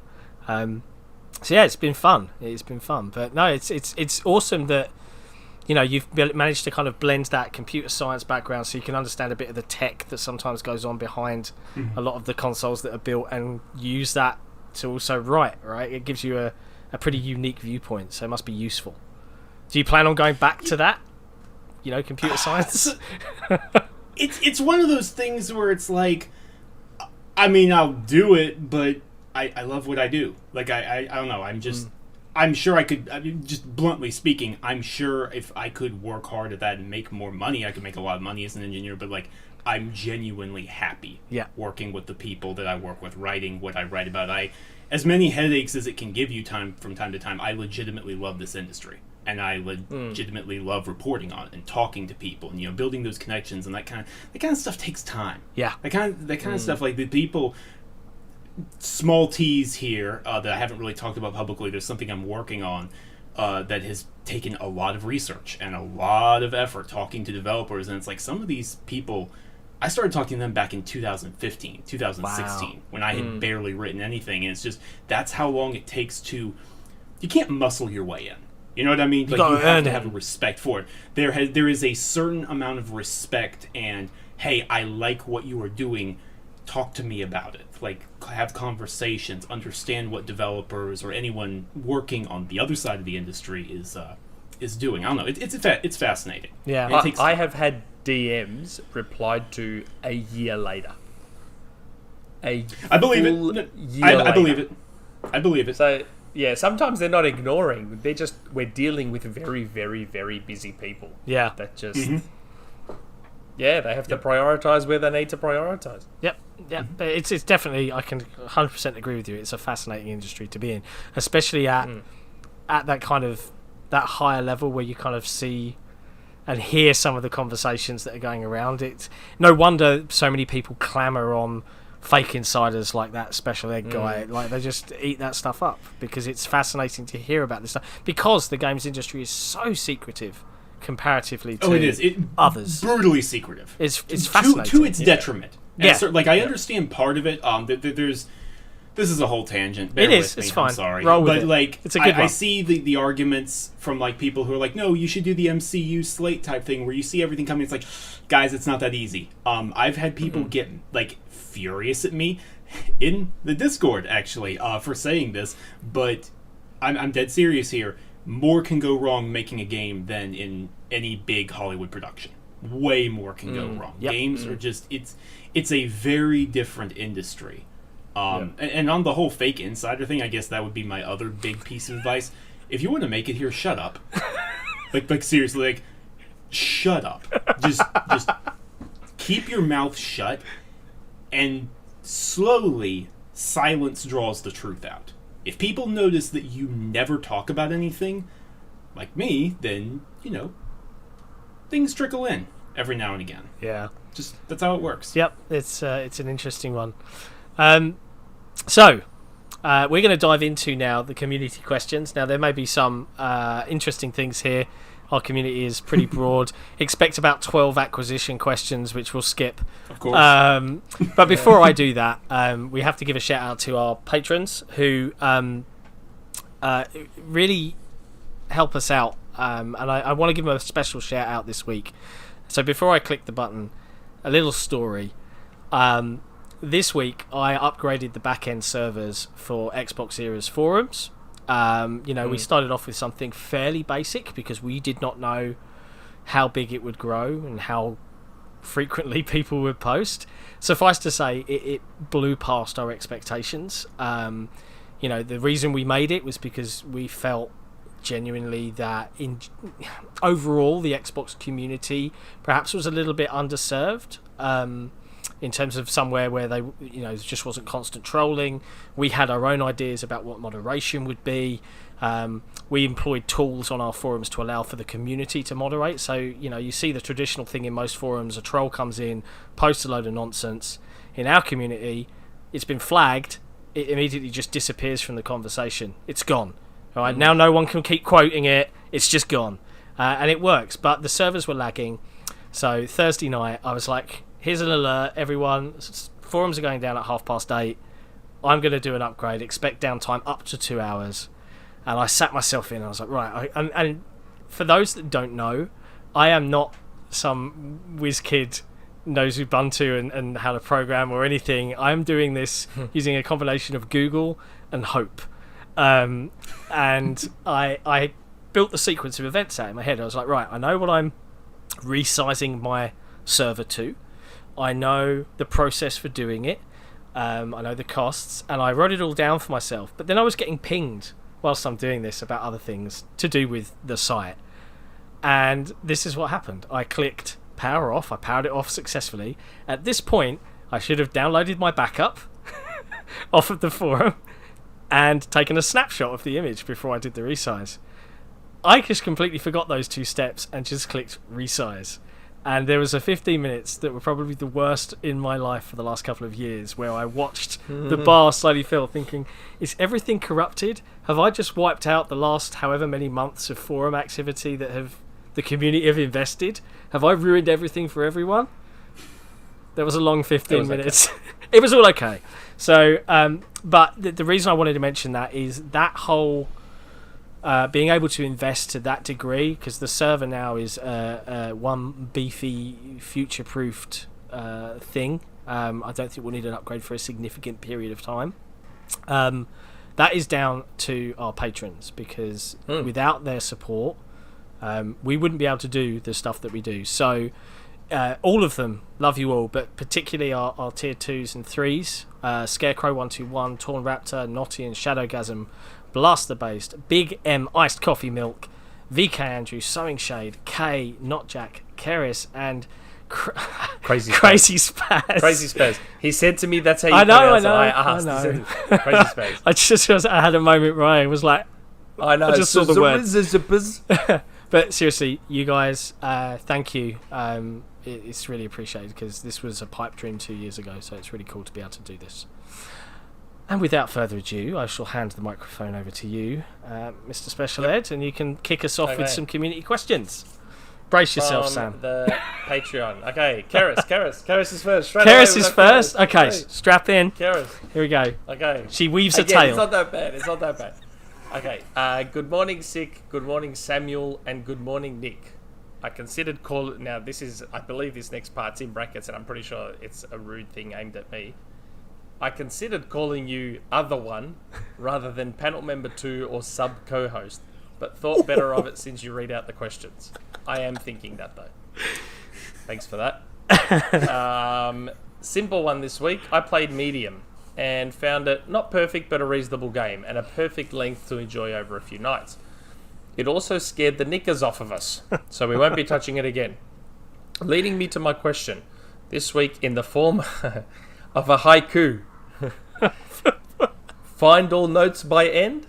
No? Then you play again. All. No chapters for you. 2 achievements short of 100%. Any achievement types the panel loathe? Easy. Odd-numbered achievements. That part doesn't bother me. It bothers me. I've got one right now, and I don't have a game that has another odd-numbered achievement to make it an even number. I fixed mine. I'm at a clean 158,000 now. But the odd number achievements don't matter if the 1,000 is easy to get. Do you know what I mean? Yeah, I know what you mean. To me, the worst achievements are online ones, because not every game has an online thriving community that will last forever. Like, okay, I want to tell this story. He's telling a story. So I joined XboxAchievements.com a good, I don't know, must have been 15 years or more ago. And NBA 2K6, I want to say, there was this online achievement. Listen to how stupid this is. There was this online achievement where you had to be online with 1,000 other people at the same time. For a game that no one was playing. Great. Right? So everyone on XboxAchievements.org at the time, there was a thread started and everyone was like, let's do this. Let's all of us jump on at once so we can all give each other this achievement. Like, it was coordinated worldwide. So they were like, yep, okay, for Australia it's this time. For America it's this time. It's dedicated. For Europe it's this time. And for me it was like 3 a.m. So I got up 3 a.m., jumped on my 360, booted up 2K6 or whatever it was at the time. And yeah, like we all jumped online and sat in the lobby, and all of us, the achievement just went boop, and we all got it. And like, that's it now. You cannot, it's impossible now to get that achievement, which I find ridiculous. Like, any achievement that can't be achieved forever, it shouldn't be in your game. Yeah, or the other thing is just unlock it for anyone. If it becomes very clear that like it's right. just not going to happen. I know, and I'll give them credit for this. Shadow of Mordor, there was an online achievement, and the servers were going down, and there was a period of time where it looked like you weren't going to be able to get that achievement, but then the developers patched it, and they're like, okay, look, we've changed the requirements. So now it's like, it's very easy to get moving forward. That's what they should be doing. That is what all games should do it. Like, you know, it's not like it's going to affect sales. It's not like it's going to affect anything. If you know your game has hit a point where there are achievements that can and will never be achieved, or your servers are going down, or blah, blah, blah, blah, just run a quick patch that just unlocks all the achievements, man. Just unlock them all. Just because it's ridiculous that there are games that have achievements. Like, you know, I think I've told this story before. Me and my mate, who's currently in the UK, you know, every now and again we'll go for a run where we'll jump into the club on 360 because no one in the world is playing it, just the two of us. So we get matched with each other instantly, and we just sit there grinding away, killing each other over and over and over again to get towards the 10,001 kill achievement online. Wow. And it's like, what were Blur and Sega thinking? Like, did they... Oh, not Blur, Bazaar. What were Bazaar and Sega thinking? Like, I think they were thinking their game would be a success. Oh, but come on, like, and those Gears seriously achievements, like, I can't stand that crap. Just make again. Crackdown is the blueprint. Crackdown 1, that is the blueprint for how achievements should be done. They're not super easy, but they're not unreasonably difficult. But they can be achieved forever. Like, there's no point where you can't go into Crackdown 1 and get all those achievements. You can at any time you like. And most of them are fun as hell. Yeah. Like, Crackdown 1 is the blueprint for how you implement achievements. That's fair. Anyone making a game now, go and check out Crackdown 1's achievement list and copy it. As in, I shouldn't say copy it because your game might not have orbs, but as in copy that structure, that... God, I don't even know the right word to use, but that's how you do it. They are achievements that make your game fun to play, make you experiment with things that you might not have otherwise, you know, encourage certain activities. That's how you implement achievements. But yeah. Yeah, fair enough. That's my rant out of the way. Good question, Keris. Thank you as always. It was a good one. Okay, blast the base. Good morrow, Xbots. Come on, buddy. Come on. Will Xbox Game Studios games be 60 FPS across the board going forward? Will Bethesda games follow suit? Please, God, say yes. There's no going back. I can't play Hexa mode anymore. P.S. Need the new logo on a t-shirt. Now, for those wondering what Hexa mode is, there's a community member who... is he a mod on the forum? He is a mod. No, he might. No, he's a mod. He's a mod on the Discord. He's not a mod on the forum. Okay. Yes, and he is one of these weird people that prefers Filmic. games. He prefers, let's just say, he prefers Sony's view on games where they are 30 frames per second but look real pretty, as opposed to games that feel good, still look good, but just maybe not as Lavish. yeah, fancy. I believe, I have said this for a long time. I think 99.99999% of Xbox first-party games will be 60 FPS. Yeah. I The agree. reason I say 99.9 and not 100 is Ninja Theory. I suspect that Ninja Theory will lean more the Sony way, which is their lineage. They used to make a lot of Sony exclusives with a big focus on how they looked. They may be the studio that has modes, or they'll have modes. They'll have a 60 mode that reduces the effects and reduces the resolution, but they will definitely have their native 4K ultra pretty 30 frames mode. Yeah, I think that's the key. I think every Xbox games from Microsoft and Bethesda will have, if they choose to offer a 30, they'll have a performance mode that drops your 4K down to 1440 or whatever the case may be. Because People love options. I'm with Blast the Base here. I cannot stand 30 FPS anymore. I cannot do it. Not now. Not It's- after We've been 120. spoiled. Yeah. We've been spoiled by the newest generation. Like, I recently went back, right, and I was playing Uncharted The Lost Legacy. Great game. I really enjoy it. It's one of the best Uncharted's. But, oh my god, like, I felt the 30. After playing Miles Morales at 60, after playing Demon's Souls at 60. And, I mean, credit to Sony, I think they're going to pursue at least the option of 60 in a lot of their games moving They forward. are. It's They're not starting going to to be do it, like... which is good.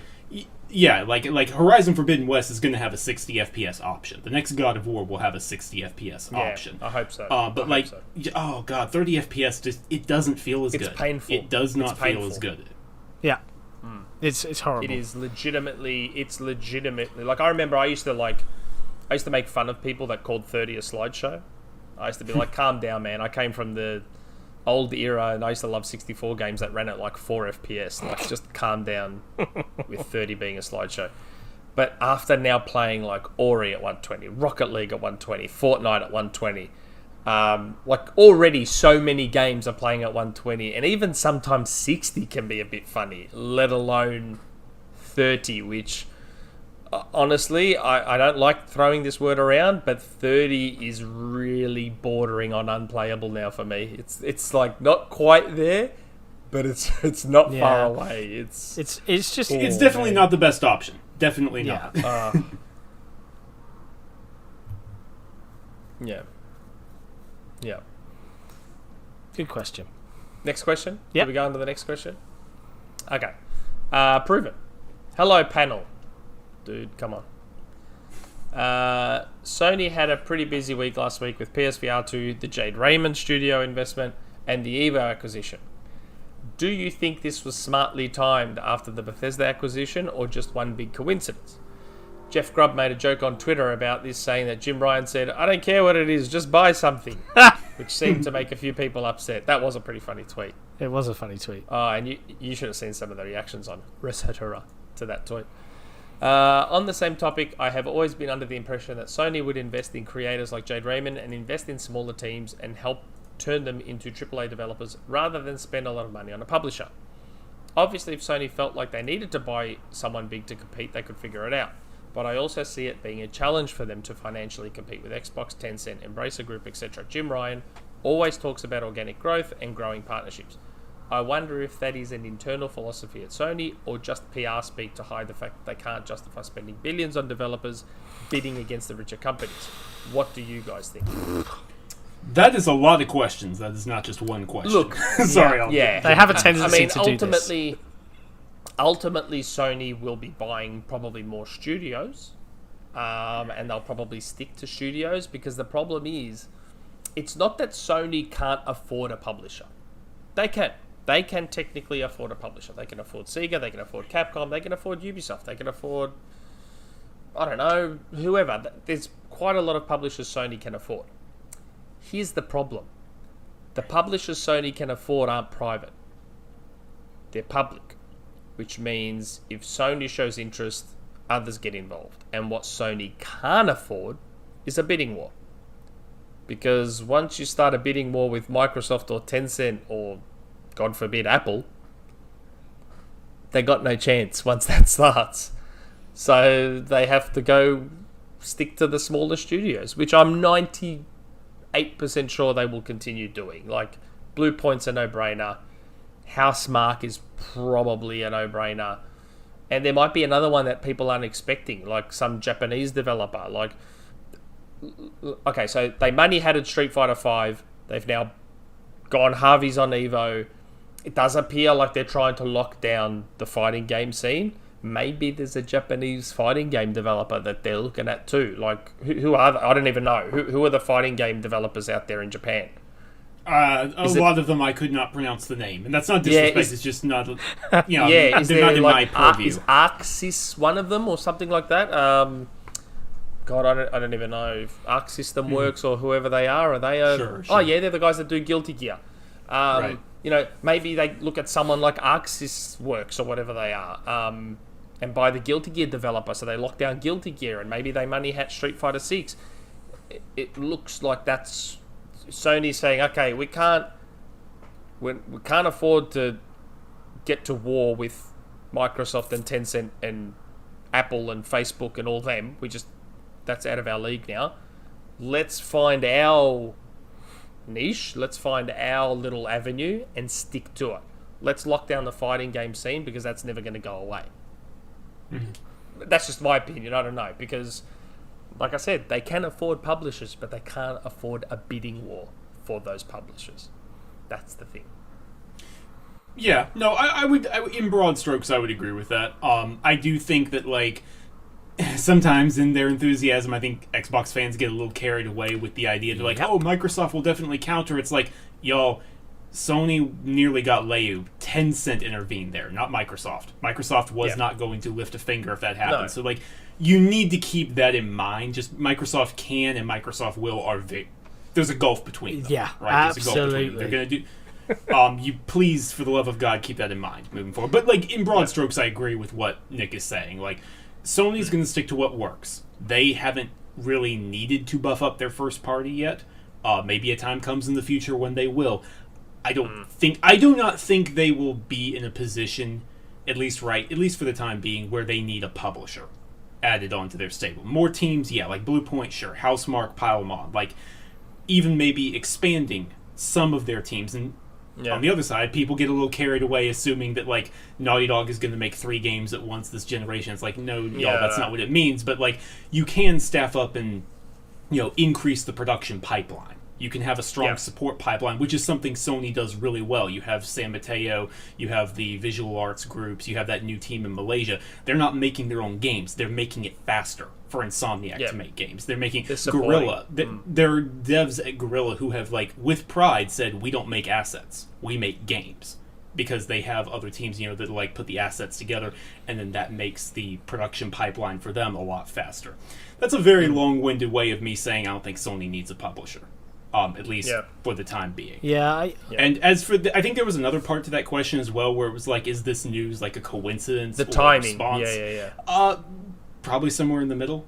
Like, a lot of it, like, the timing, this stuff would have been inked a while ago, but at the same time, sure, maybe, why not announce it a little bit earlier? Like, you know. To take away some of Microsoft's thunder. Yeah, there is a little bit of that to it. I just can't help but feel,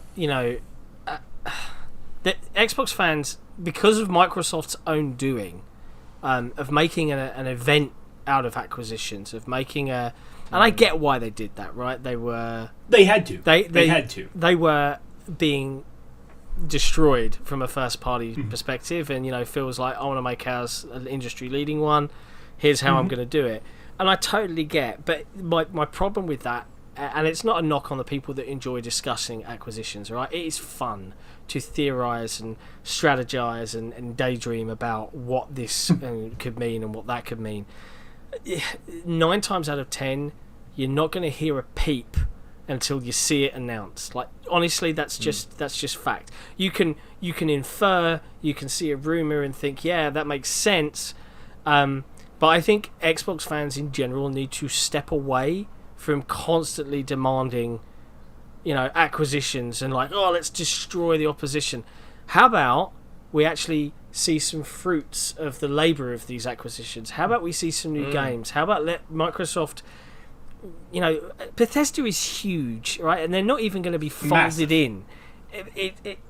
You think about their pipeline, they've doubled the studios of everyone else.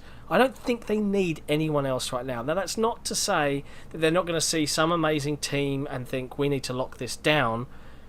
And it's nice to know, in the back of any Xbox fan's mind, that there is a willingness at Microsoft overall to always pursue that inorganic growth. But you look at the investment on the studios generally, I think they've got something like nearly 500 positions. 497, I think, was the number I saw at Xbox Game Studios. I think there's another 200 at the Bethesda teams. I think they're okay for the moment. Can we just chill out and then wait for the games to come now? Can we do that? Yeah. I don't know. I'm bored of acquisitions at this point. It's just my feel. And I would never comment on Sony's because I have no idea. I'm not a lawyer. or a business guy. If it happens, it happens. But one thing I will say is that Microsoft's scale at which they compete, which touches on what you guys both said, the scale of Microsoft now fully supporting Xbox, this is what a lot of people don't fully understand. Now, they're a pillar. They're not just in the back somewhere working away. They are a pillar. They contribute to Satya Nadella's bonus, Game Pass subs. They're going to pursue that. That's my take on it. I quoted to test acquisition talk, and it's all your fault. Anyway, sorry, rant over. I'm fine now. Please, next question. Okay, Dio game. Hello, you wonderful lot. Well, that's better than panel. So, knowing my luck at this, I suspect this will have already been covered in the podcast before, in which case, feel free to skip. However, I'd just like to ask, Microsoft's acquisition speculation is naturally focused on studios and the capabilities and intellectual property they bring to the business. However, one area that gets less mentioned but is still important is acquisitions outside of the studio system. Sony acquired Evo this week and has in the past acquired Gaikai and Audio Kinetic, owners of WWYs. Epic has been going on middleware. Microsoft has bought Smash.gg, Havok, Simply Gone, Mixer, and has acquired things like QuakeCon, ID Tech, and Orion through ZeniMax. Are there any other strategic acquisitions outside of the studio space you could see Microsoft acquiring? Personally, I could see them trying to acquire Firelight, owners of Fmod, and maybe making a bid for an esports promoter to try and grow Halo, Gears, Forza, Age of Empires, and Quake. Okay, so it is acquisitions, but it's outside of the gaming space. This is more reasonable.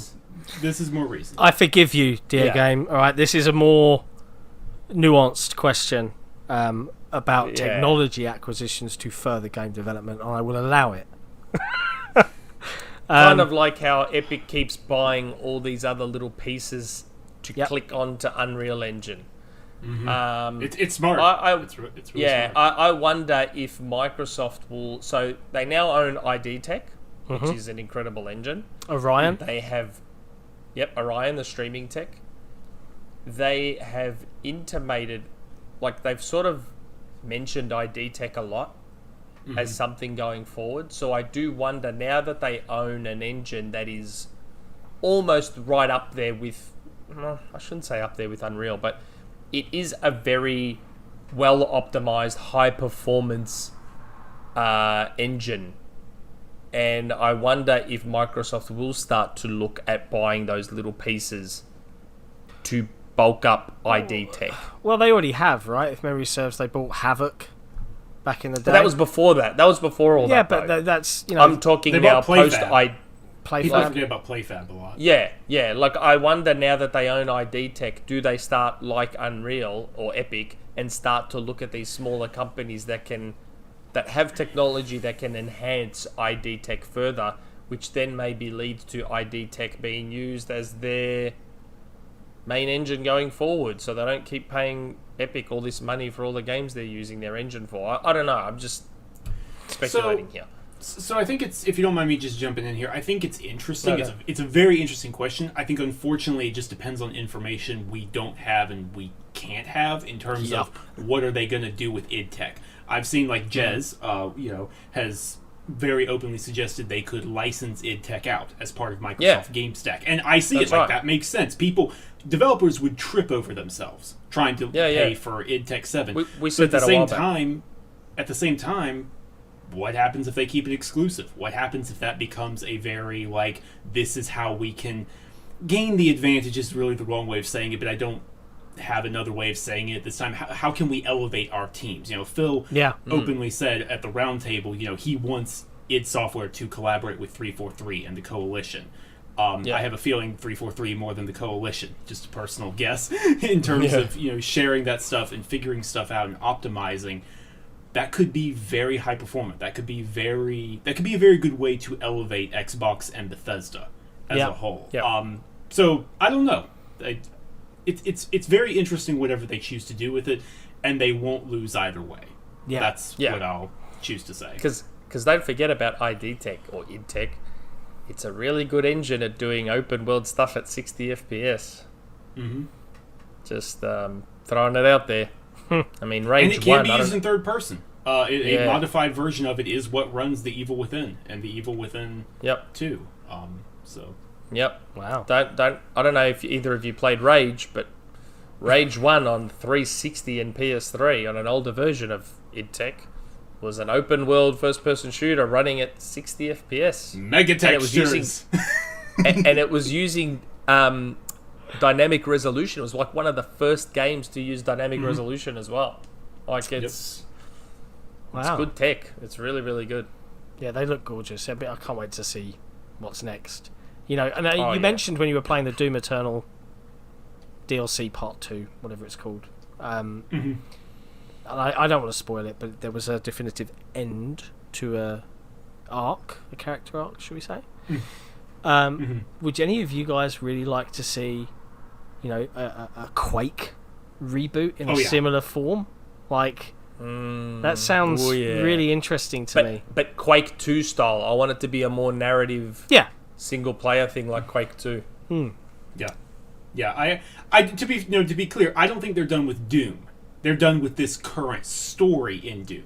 I think Stratton has made that very clear. Like he's outright said they've planted the seeds for a lot of other stuff they want to do in the Doom universe. But before we see a Doom, I think a Quake reboot could be quite nice. Absolutely. Yeah. Oh yeah. Quite nice. That's a very polite way of saying it would be quite nice. Yeah. I'd love Quake to come back. Yeah, it'd be good stuff. Quake 1 and 2 I loved. Okay, now the Scarecrow 121. Now this question, I know exactly where this. Now Scarecrow, correct me on Twitter, correct me on the forum, correct me whatever. Were you listening to Mick Malloy on Triple M Drive Time when he was getting his listeners to call in and answer the question, do you put butter or Vegemite on toast first? I'm pretty confident that's where this came from. The question, simple question to balance out the tough ones. Butter on the toast before other condiments like jam, honey, the world's greatest breakfast spread, Vegemite, or not? We were both listening to the same radio show, I reckon, and people were calling in as to whether they put butter on first and then the Vegemite. Do they put the Vegemite on first and then the butter over the top? Well, it's butter first. I've always been a butter first person. I always put the butter on first and then either the jam, honey. I don't have Vegemite. My kids do, but Vegemite tastes like ass to me. But I think in the UK you guys have Marmite. Yeah.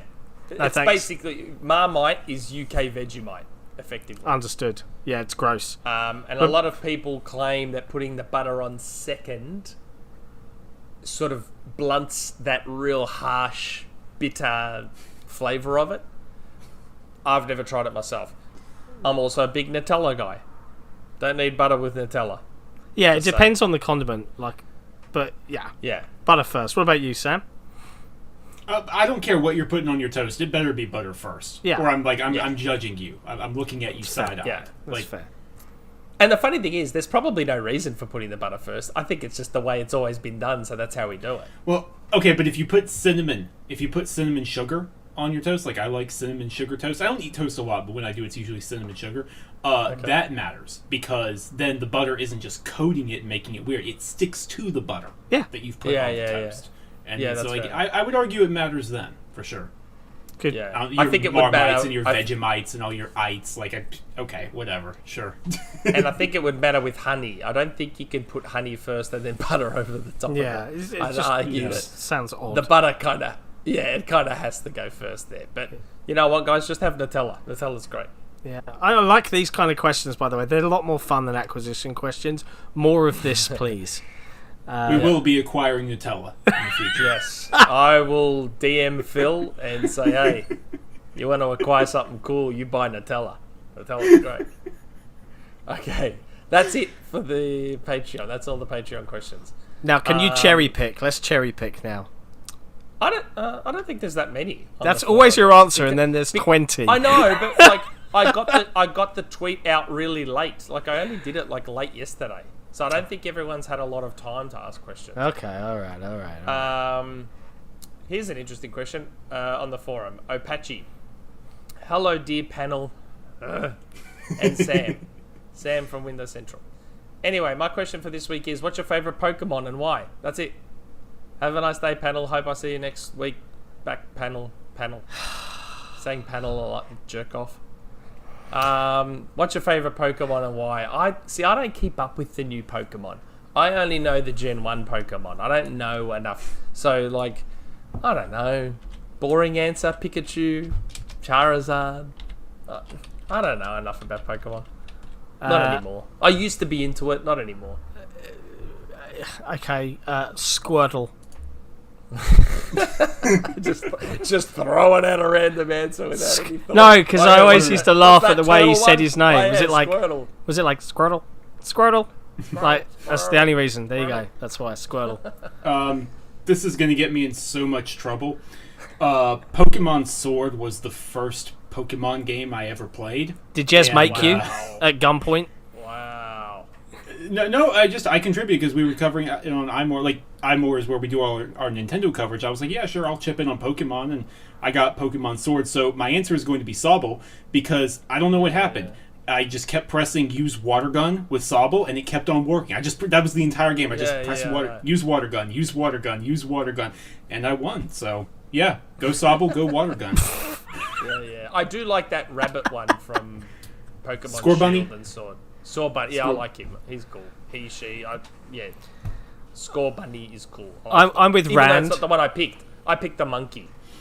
I picked the leaf grass-based monkey. Yeah. But Was that like I do. Grookey, I think? Yeah, I'm terrible with yeah, names. yeah. I'm with Rand on the whole Pokemon thing. Like, it ain't for me, kids. It's not my jam at all. My daughter's playing through it at the moment. She's loving it. It's good. Yeah. Okay, Liam S. Hey everyone. I'll take everyone over panel. It's been a great week for Xbox. It seems they are trying and succeeding in building momentum. Some of Microsoft's older IPs have some rights issues. For instance, they don't wholly own the MechAssault IP. Do you think they will try to resolve this sort of thing in the future, either by buying the remainder of the rights or some other way? The Coalition making a MechAssault game in ID Tech is my new favourite game that won't happen. Xbox just hired a director of global partnerships who previously worked as the director of partnerships for Netflix for the past 6 years. Weren't you talking about this in the last episode? No. The John? person I spoke No? about was I can't remember his name, begins with an S. He used to work at the NY Times. He's been employed as director of executive communications. The person that the guys are referring to in this question, who asked this, was this Liam S. Liam S. Yeah, so the person he's referring to is, and it leaked, I don't know, leaked, was announced on this guy's LinkedIn, Marcos Waltenberg. After a fantastic 5-year journey at Netflix, he's now been hired to join the team at Xbox to lead the global global partnerships group. So I guess this is stuff like the Disney partnership for Game Pass at the moment, and things of that nature. Okay, cool. All right, there's more question. Cool. And prior to that, did the same thing for Fox. Do you think this means Xbox is interested in making more licensed games in the future? Or do you think they'll be doing more brand partnerships like we've just seen with Rock's energy drink? Does he mean Rocks or Rockstar? He means The Rock. He means The Zoa. Rock. Yeah. Oh, Dwayne The Johnson. Rock, that's right. He's got that fridge. Everyone's mini got those fridge. little mini fridges with the drink in it. Always enjoy the show. It's been great to have the show 3 weeks in a row. So the Mech Assault, ID Tech, the Mech Assault, are they looking at getting some of their IPs back? Yeah, probably. I guess so. Don't know anything. The partnerships thing, for sure. Like, we've said that they are talking to Lucasfilm about getting more of their stuff. The Rock thing was cool. I don't know if you saw The Rock appeared on, like, whose YouTube channel was it? John Krasinski's. And where they helped people out. They were helping people out during lockdown, and there was, like, this single dad that was trying to manage his kids, and The Rock and John Krasinski helped him out, and, like, they gave him I think they gave him a Series X that's been signed by The Rock, and a bunch of other stuff. The Rock has returned to Xbox. He was there for the OG, and it seems he's coming back. Yeah. It's actually, I know this is a slight tangent, but it actually has surprised me. I've watched a lot of, like, late night shows and all these celebrities doing their own things, and it's actually shocked me how often I have seen guests and people say, like, they speak to kids, right? And, like, they'll say, oh, you know, what would you really like? And I was actually shocked at how many kids have said the new Xbox. I would have expected them to say a PlayStation 5. It's actually surprised me how often I've seen kids say the new Xbox. Random tangent. It was just something that took me by surprise. It's confirmation bias. Given what you hear, I would expect them to say the new PlayStation as opposed to the new Xbox. But anyway, yes, I do think they'll be looking a lot more at partnerships, both in games and in promotion. Like, we talked about it last week, the Disney Plus, the Falcon Winter Soldier thing. Falcon Winter Soldier. And I think there was another one just in the last couple of days, but I could be wrong. No, there was. They did like a follow-up of him, the actor. They like, did, playing yes. a couple of games, yeah. That's right, they did. I thought that wasn't my imagination. There was another one. I think they will be looking at a lot more stuff like that. Yeah, for sure. Now, is there... That's what I mean. There's not that many. I'm almost at the end. Okay. Peter420. With Outriders coming to Game Pass day one, what other third-party multi-platform games do you guys see coming to Game Pass? I can't answer this question, mate, because I kind of know. And if I'll just reiterate what I said earlier. Like, look at the windows where they're not going to have something. They're not going to shoot themselves in the foot. Yeah. Definitely keep that in mind. They're going to do it where it makes sense, or they will try to do it where it will line up to make sense. Yeah, that's right. There'll be a blending. So, like, there are going to be games. I've got to word this really, really carefully. There are games they are looking at, and there are games they are going to try and get that are going to be a blending of, oh yeah, that makes sense for Game Pass. Like, once everyone heard Outriders, the common sentiment was, oh yeah, Outriders totally makes sense for Game Pass. Yeah, that's fair. There will be other games like that, and if you think hard enough, there's probably one you can think of right now that makes sense for Game Pass. But they're also going to go for stuff that no one would expect, big name stuff. Like, because again, like we said earlier, right now, for 2021, when you think off the top of your head, there's not a lot coming out from first party. So Outriders has already shown you that they're probably going to try and fill those gaps with third party day one stuff. But they are going to do a blend of, oh yeah, that makes sense, plus, oh my god, Megaton, look at that, I can't believe that game is launching on Game Pass. Trust me, someone will write an article on this, you know that, right? He loves it, really. He loves it. I'm not going to. You know what? But... Okay, it's funny you say that, John. I do love it. I do like when I see an article. It is. Hold on. There's context to this. I do enjoy, like, it was a weird moment for me. So on my iPhone, you know, and I've got an 8 Plus, sorry. On my iPhone, I have widgets. Yeah? I have the widgets that tell me news about football, about what's going on in entertainment, a gaming news widget. there was a weird moment for me where I saw a story that appeared on my Apple News widget, and I was like, oh, what's this about? And it was about me. I clicked in it, and it was an article about me. That was a weird moment, right? I have no issues with articles being written about stuff I say. What I do take issue with is when it's inaccurate or words have been twisted. Fair. That's the part I have issue with. Like, so we earlier in the year said Hades was, by the end of the year, Hades will come to Game Pass, Xbox and Game Pass. That article was then written as Hades is coming out next week on Xbox. And it's like, that's not what I said. I said by the end of the year. That could be in a month. That could be in 6 months. It could be, I don't know when it's coming. I've just been told that Hades is coming to Game Pass this year. It's when it's said inaccurately or spun the wrong way. That's the part I don't like. I'm going to start a whole I have no website issues. dedicated to misquoting you and posting hilarious, Yeah. long-winded hit pieces, BuzzFeed style. You know, Yeah, that's the part that's of what I'm it gonna do. I don't like. Give me my dream job now. That's fair, Nick. That's fair. I understand what you're saying. Yeah. There is a few more. I'm just trying to see.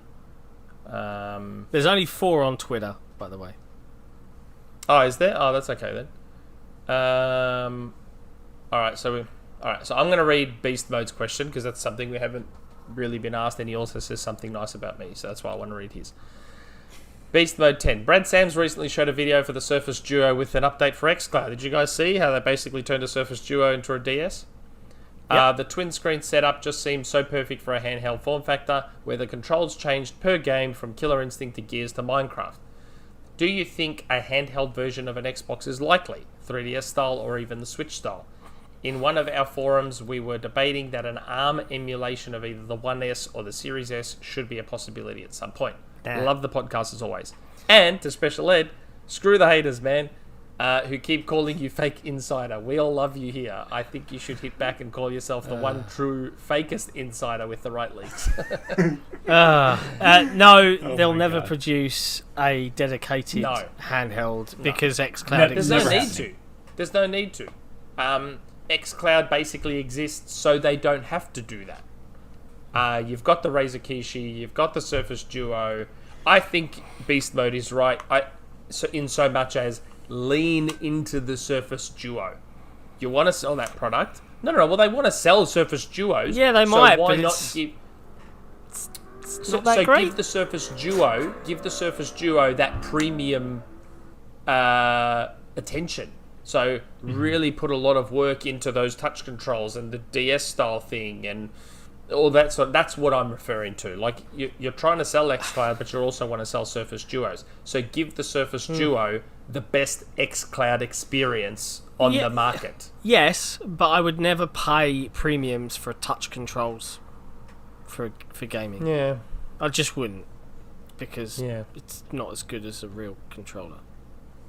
So I get the desire for it, and yeah, it would be kind of cool to have an X-Boy or whatever the hell you want to call it, but they've made their line in the sand.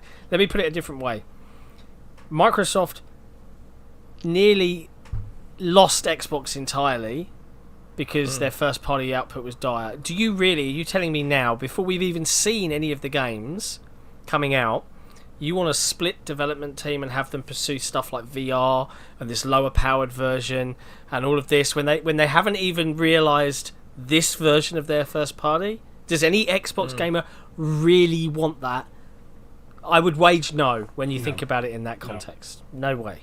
And that I think is primarily another reason why you don't see a big move from VR, because Microsoft typically try and do this stuff, and you saw it with Kinect. Oh, quick, let's pivot all our studios to Kinect. Where are all my games, Xbox? This is all Kinect now. Oh, Yeah. it's just not. I think they've wised up a little bit. Let's focus on that one thing that we know we can do and we can do well, making games. Anyway, good question though. Chuck Rearmed asked a question around Sony and them money heading stuff. Like, is it going to be harder now? Sony, trust me, Sony has not stopped money handing stuff.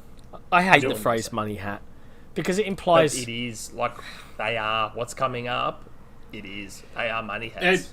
All's fair in love and war, and this is just war. business. There's no love. So Yeah, it's like, just, you know, if it works, do it.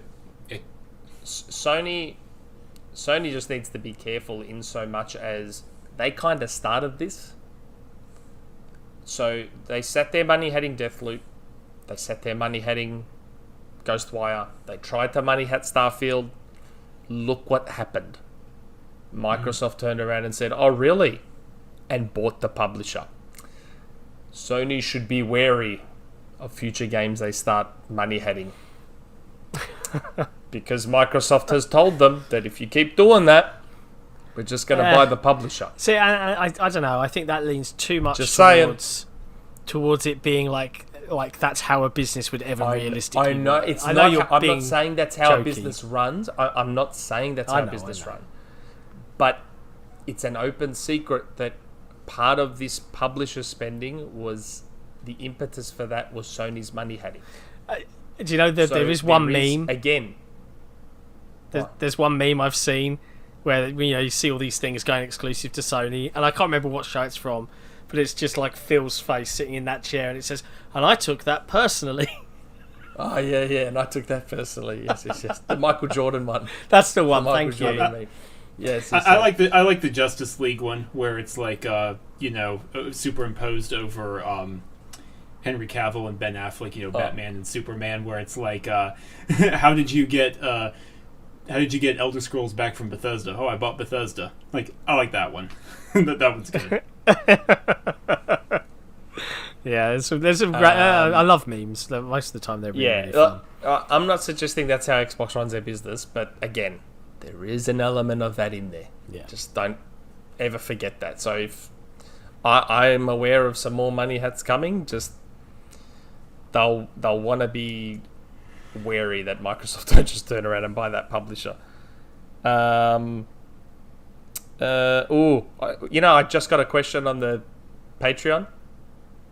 Do I ask it? Because that is technically, Mort just dropped one in. Dear panel, if you could force the other members of the panel to play... I already know the answer to this question. If you could force the other members of the panel to play only one game for a month, which game and why would that be and why? I'd force them to play Rocket League. John would force us to play Sea of Thieves. Sam, what would you force us to play? I would have mercy on you, and I would say to play Witcher 3, because the main complaint I always hear when people don't want to play The Witcher 3 is, I don't have the time. Well, if you've got a month, you've got the time. Congratulations. Get on with it. Good point. Fair. That's actually a good point. Fair. That's very kind of you. Yeah. Skedaddle's question, I will jump over Skedaddle's because we kind of talked about it. What indie showcase idea at Xbox game are we looking forward to? We already covered that. Yep. Ruthwick Rao asks, the Persona question, kind of covered that. Have we heard anything regarding PS Now? No. Don't know anything about what Sony's doing with PS Now. I may be aware of something else Sony's doing, but I'm not aware of what they're doing with PS Now. Can't help himself. Last question. Thanathorn. Hey guys, why do you think developers seem to be split on Xbox Series S? We have examples of developers saying how seamless and easy it is to develop for the Series S, and others talking about how difficult it is. Is it simply just growing pains, or do you expect this to continue throughout the generation? Little bit column of A, both. little column B. Yeah, a little bit of both, depending on the developer you are talking to. I mean, you remember that developer that was taking a bit of a dump on the Series S, who suddenly deleted that tweet once Bethesda was acquired? Hence, a little... It's going to depend on the game you're making, right? Like, we have to get out of this cross-gen period. Yeah. Like, this cross-gen period is Yeah. universally hell, from what I've heard. Just no developer actually likes this. They're doing it because they have to for sales. There is a big difference. Developers want to move on. But, like, beyond that, it's just going to depend. Like, some stuff yeah, they're going to be able to reduce the resolution and the textures and just bring it down. That's it. Other developers may want to do more ambitious things, and that's going to require a little more finesse. But they're going to be fine. Like, they'll get through the generation with it. It'll be okay. They're mostly talented people. They'll survive. Exactly. To Twitter. We can kind of breeze through these because we've sort of covered them a little bit. MDHX. We've seen Sony being more aggressive with its partnerships, with third party ever since the beginning of the new gen. Do you think MS will follow suit? Well, I mean, or will they rely on their first party? Is it too late? Well, third party's day one on Game Pass is Microsoft's money hat to what Sony's doing. It's Microsoft's version of what Sony is doing with trying to lock stuff down. Microsoft's you're never going to see a Rise of the Tomb Raider again. I'll say that for Microsoft. Correct, you will never see that happen again. They didn't like doing it. There's a lot of factors around that. It is what it is. I don't want to dredge into that. But yeah, Game Pass is the focus. Microsoft's money hat will be Game Pass day one launches. Yeah. That's what you It's a great money hat, right? Because it takes nothing away from anyone else. Brilliant. And just looks after you if you're an Xbox consumer. Yep.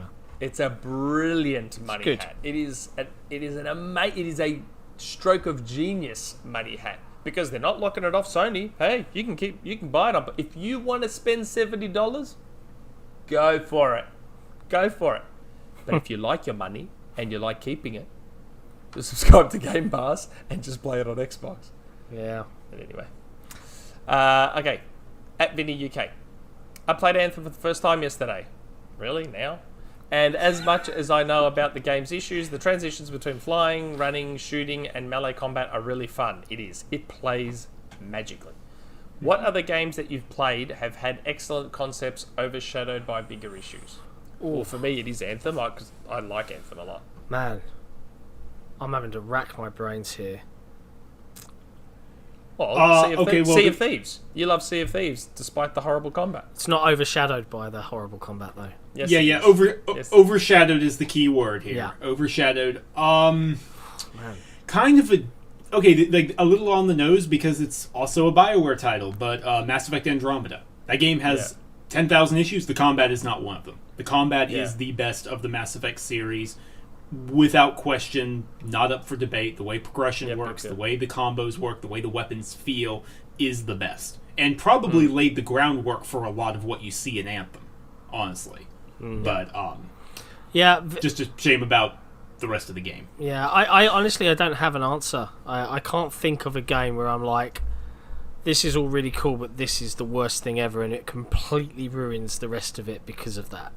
Like, I just... Well, I'll throw in a second one on your behalf. Go on then. And this sort of puts a different spin on what Vinny is asking. Killer Instinct. So, Killer Instinct is borderline objectively the best fighter of last generation, overshadowed by the fact that it's an Xbox exclusive.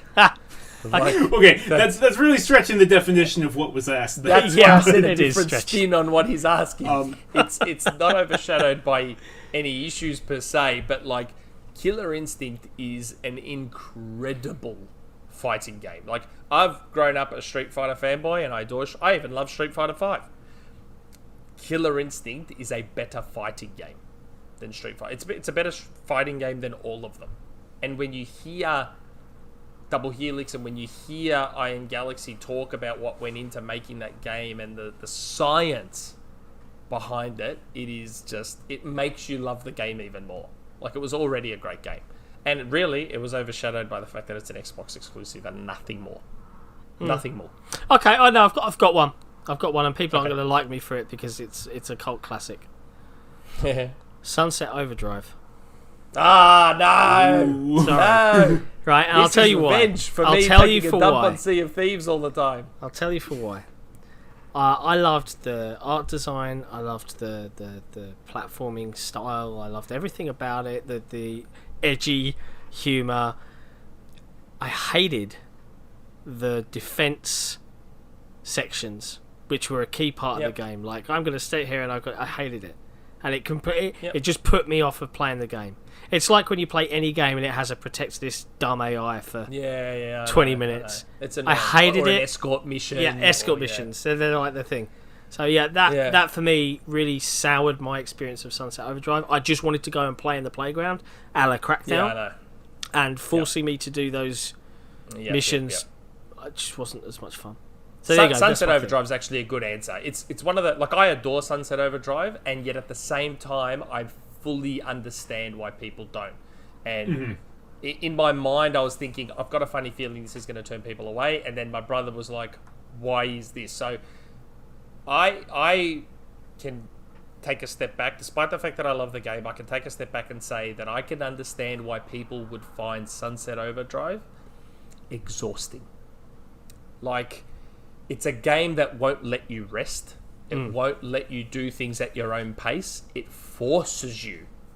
It just keeps pushing you in the back. You're trying to stop, and it's just pushing you in the back, saying, come on, keep going. You got to keep going. You got to keep going. And I can see why people would find that exhausting. Mentally exhausting. Yeah. If Sony would do Insomniac the favor of letting them make a Sunset Overdrive 2 that just corrects those little issues with the first game.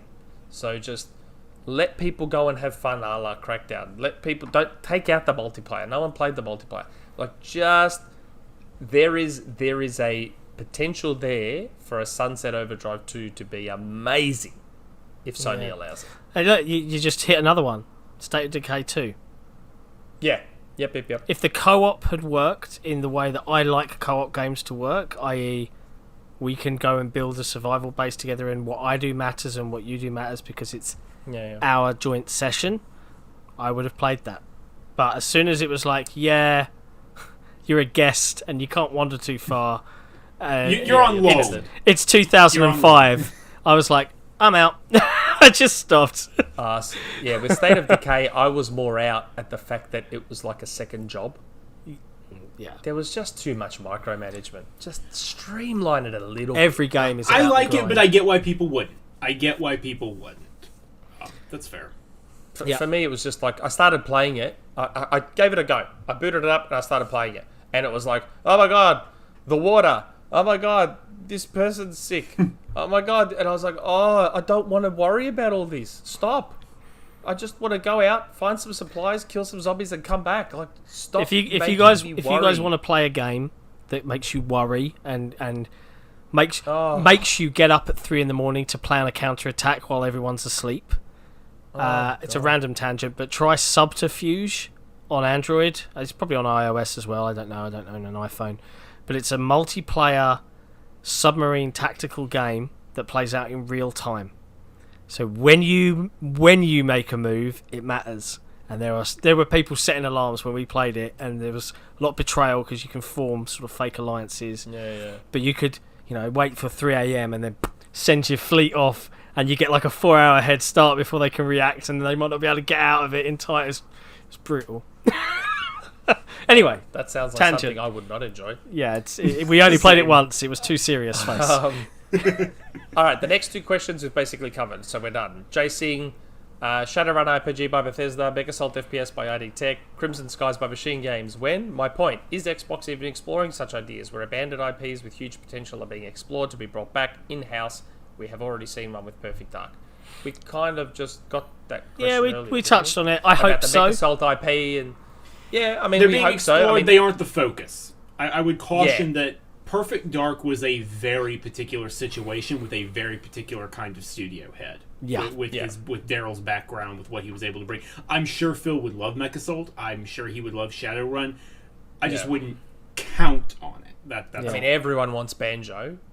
We saw that 4chan rumor with Viva Pinata. I'd love Viva Pinata to come back. God, Viva Pinata would just fit today's gaming world so well. Yeah. So well. It's a shame. We kind of covered that. Last question at Nick Fitkin.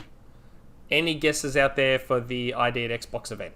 We talked about that too. Well, we talked about the games that would be on it. Be excited. Just be excited for the indies that are announced. Would the gunk qualify for that show? Yeah. Yes, it should.